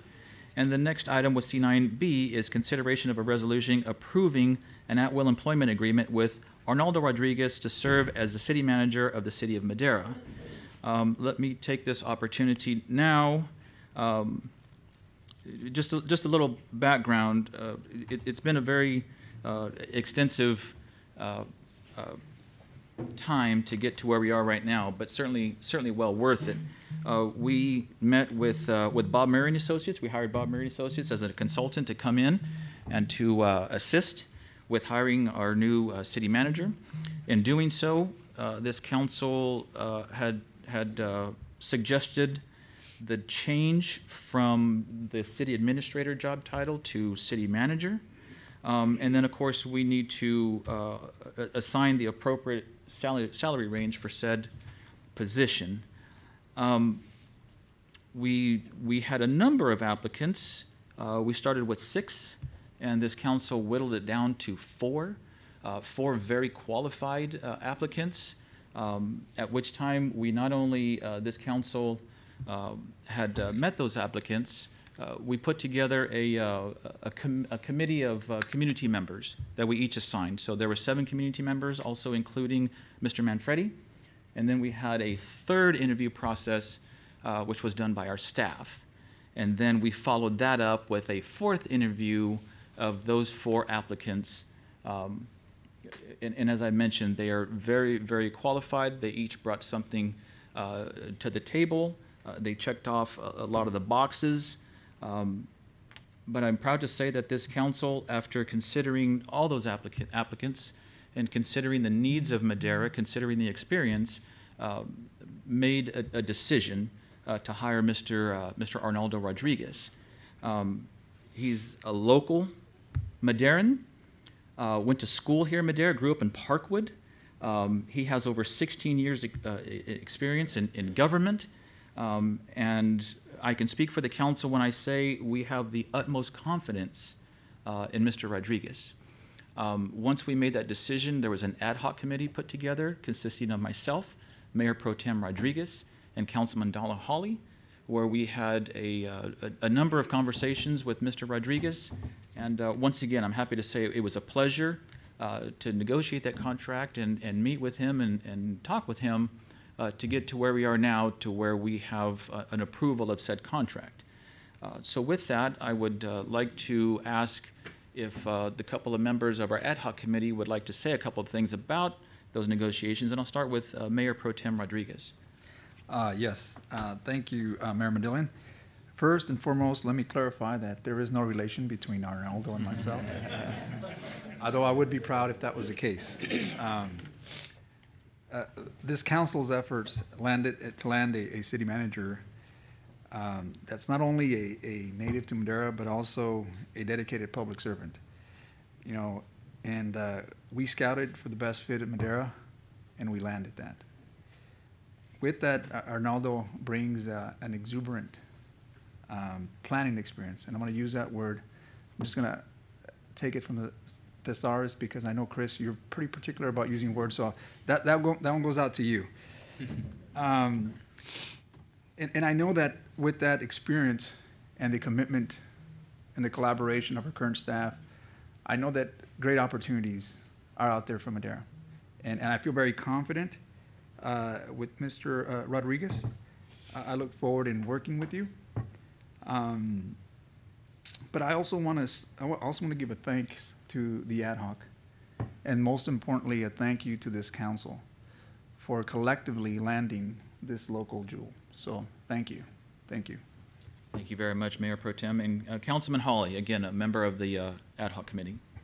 Y'all caught me at a bad day because I can't talk. And y'all know I can talk. Yeah.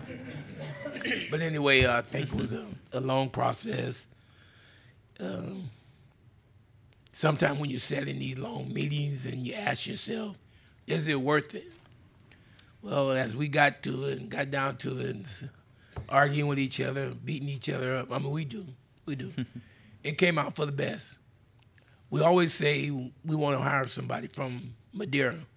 I think we couldn't have done better. He's young, energetic. He was inquisitive. He had a lot of questions. You know, we were going back and forth. But it all said and done, I think we landed the right one for the right job.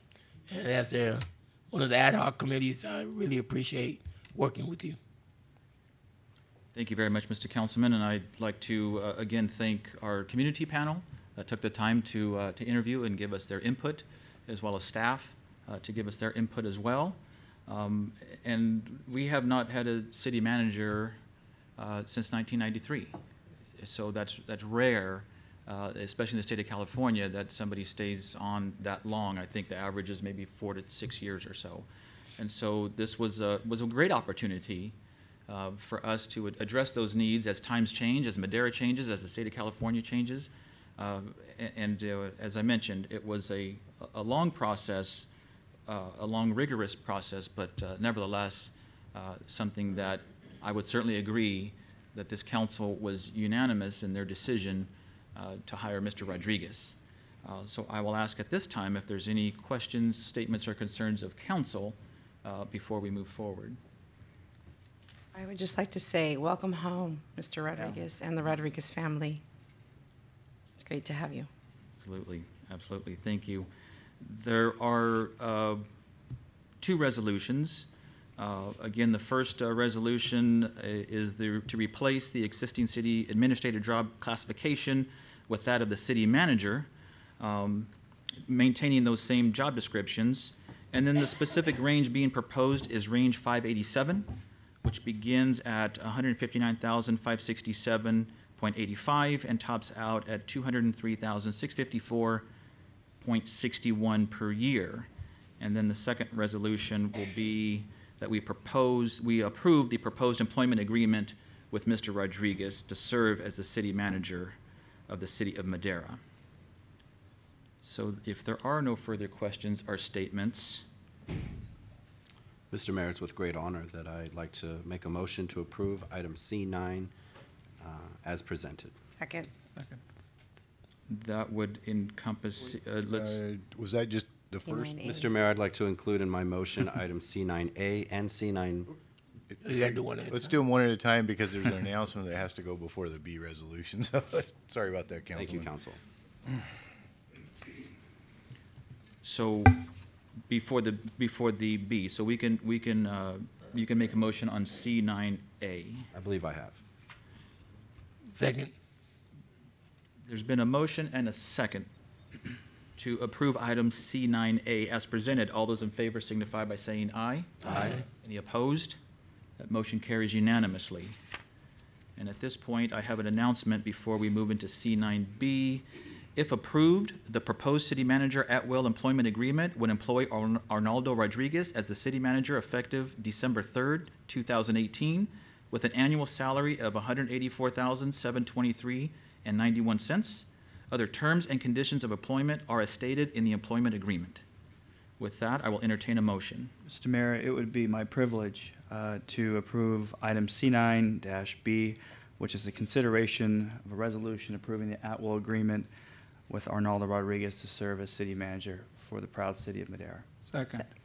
It has been properly moved and seconded to approve item C9B as stated. All those in favor signify by saying aye. Aye. Aye. Any opposed? That motion also carries unanimously. Welcome, Mr. Rodriguez.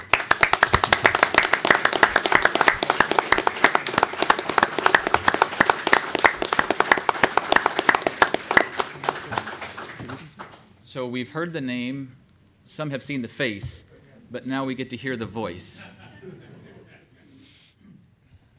Thank you very much. Good evening, Mayor, members of the council, community members. I should probably just sit down with so many nice things being said about me. Plus, so I wouldn't want to jade the community because it's all so positive right now. No, just a couple of comments. First of all, thank you very much.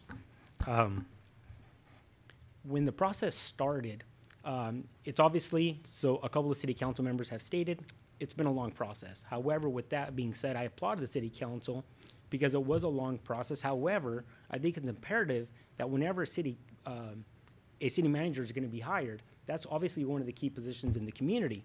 Because the city manager, you don't necessarily want the city manager making every decision. However, what they do is they establish a culture at the community. If you have a positive culture and you're an employer of choice and that culture can permeate the community and the organization, at the end of the day, you end up with a better community and a much better organization. So with that being said, I definitely don't want to belabor it tonight because I understand yesterday was probably a long day, as is tonight. However, a couple of things that I do want to highlight. As the mayor stated, I'm born and raised in Parkwood. Well, I wasn't born there, but I grew up in Parkwood. It's probably positive that I wasn't born there. I went to East Narcola, K through 8, and then I graduated from Madera High School. And so I graduated in 1995. So I'm a Coyote. Shortly thereafter, I moved on to college, and then I came back. So about 7 years ago, I actually moved outside of Madera. So I'm very familiar with Madera. However, I did go to college on the coast and down in Orange County. In terms of goals of mine, it's obviously to implement the policy and direction of the city council and the mayor. That's obviously goal number one. A couple of personal goals of mine is obviously make sure that Madera is fiscally stable. That's obviously been in the news media a lot, and obviously that's a very important item. The second one is to create a positive culture, both in the community and at the staff level. Make sure that the city of Madera is employer of choice. We have to make sure that we hire the right people and that we retain the right people, and there's different avenues for doing that. And then also a community that, or really an organization that displays both transparency, equity, and integrity. And I think if I can do that, or if we can collectively do that, at the end of the day, we will have a much better community because the organization itself is going to place a high value on that. So a couple of other things. So the last time that the city looked for a city manager was 1993. And I was doing some quick math there. And hopefully, when it's all said and done, the city's going to probably not be looking for another city manager until 2037. So that's the plan. Yeah. Unless obviously the city council kicks me out before, but hopefully I'm doing such a good job that doesn't happen. So again, thank you very much, Mayor, council members. Thank you very much, community members. I obviously look forward to coming back home, forming partnerships, and trying to make Madera, it's obviously already a great city, but just trying to improve it and make it a better city than what it is. So thank you very much, and I'm honored and humbled. Thank you very much, Mr. Rodriguez.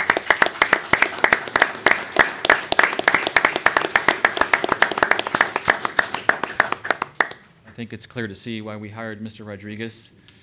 There's a lot of optimism. Madera has a lot to offer, and this is just another piece of the puzzle to get us to where we want to go. Mayor Magellan, can he introduce his family that's here? Yeah. I apologize for that. So I'd be remiss, sorry. Okay. So my wife, Georgette's in the back. So she'll be coming back. She was born and raised in Selma. And my daughter, who's in the first row, who's attending UC Merced, she's a freshman. And I do have 3 small kids. They're actually at home with a nanny because they have school tomorrow. So they're pretty small. They probably wouldn't have made it through the first part of the evening. So with that, we will be making Madera our home here. So as the mayor said, I'll be coming back home. So thank you. Absolutely. Absolutely. Thank you very much. And yeah.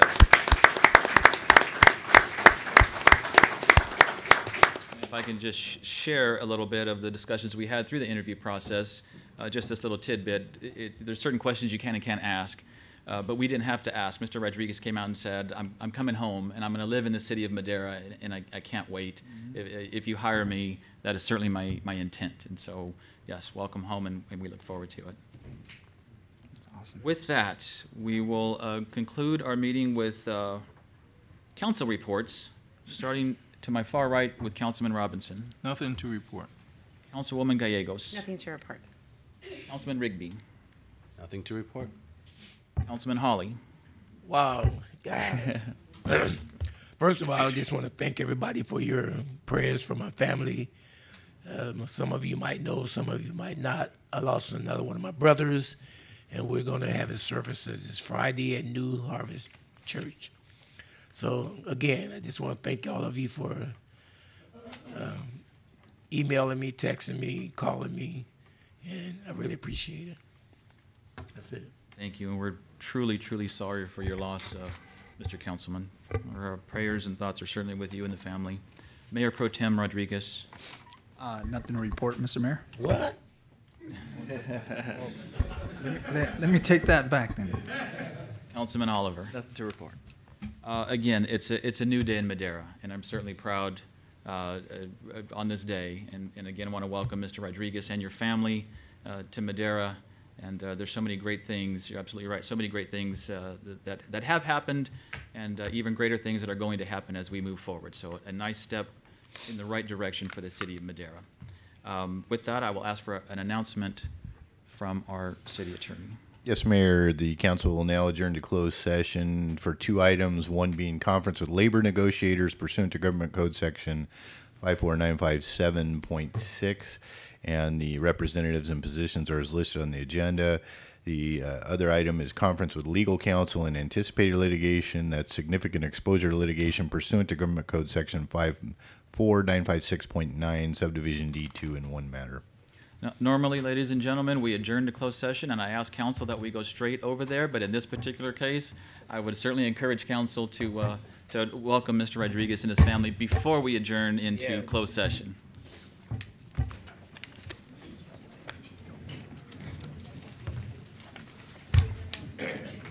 Why'd you throw me in the... Well, I don't know about pictures and stuff, but at least say hi.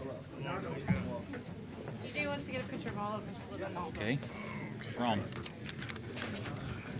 Oh, my God. Thank you very much. My pleasure. Watch that chair. Really? all day long, brother.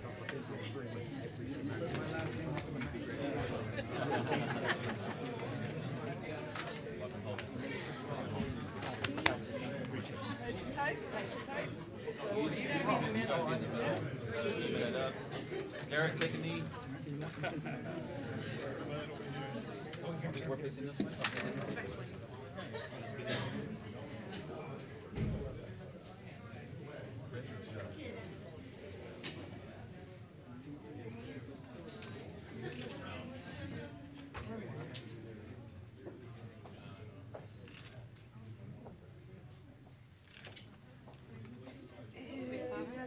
Tight that up.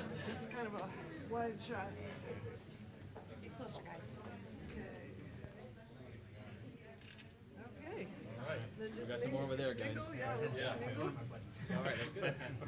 Hey, Franklin, we good on photos? Yeah. Oh, okay. Great.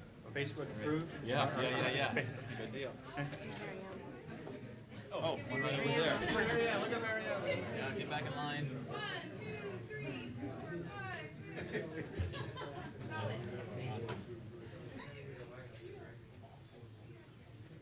One more flash? I didn't see the flash.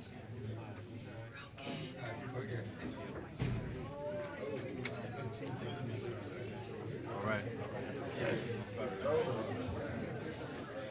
What is his wife and daughter? There they are.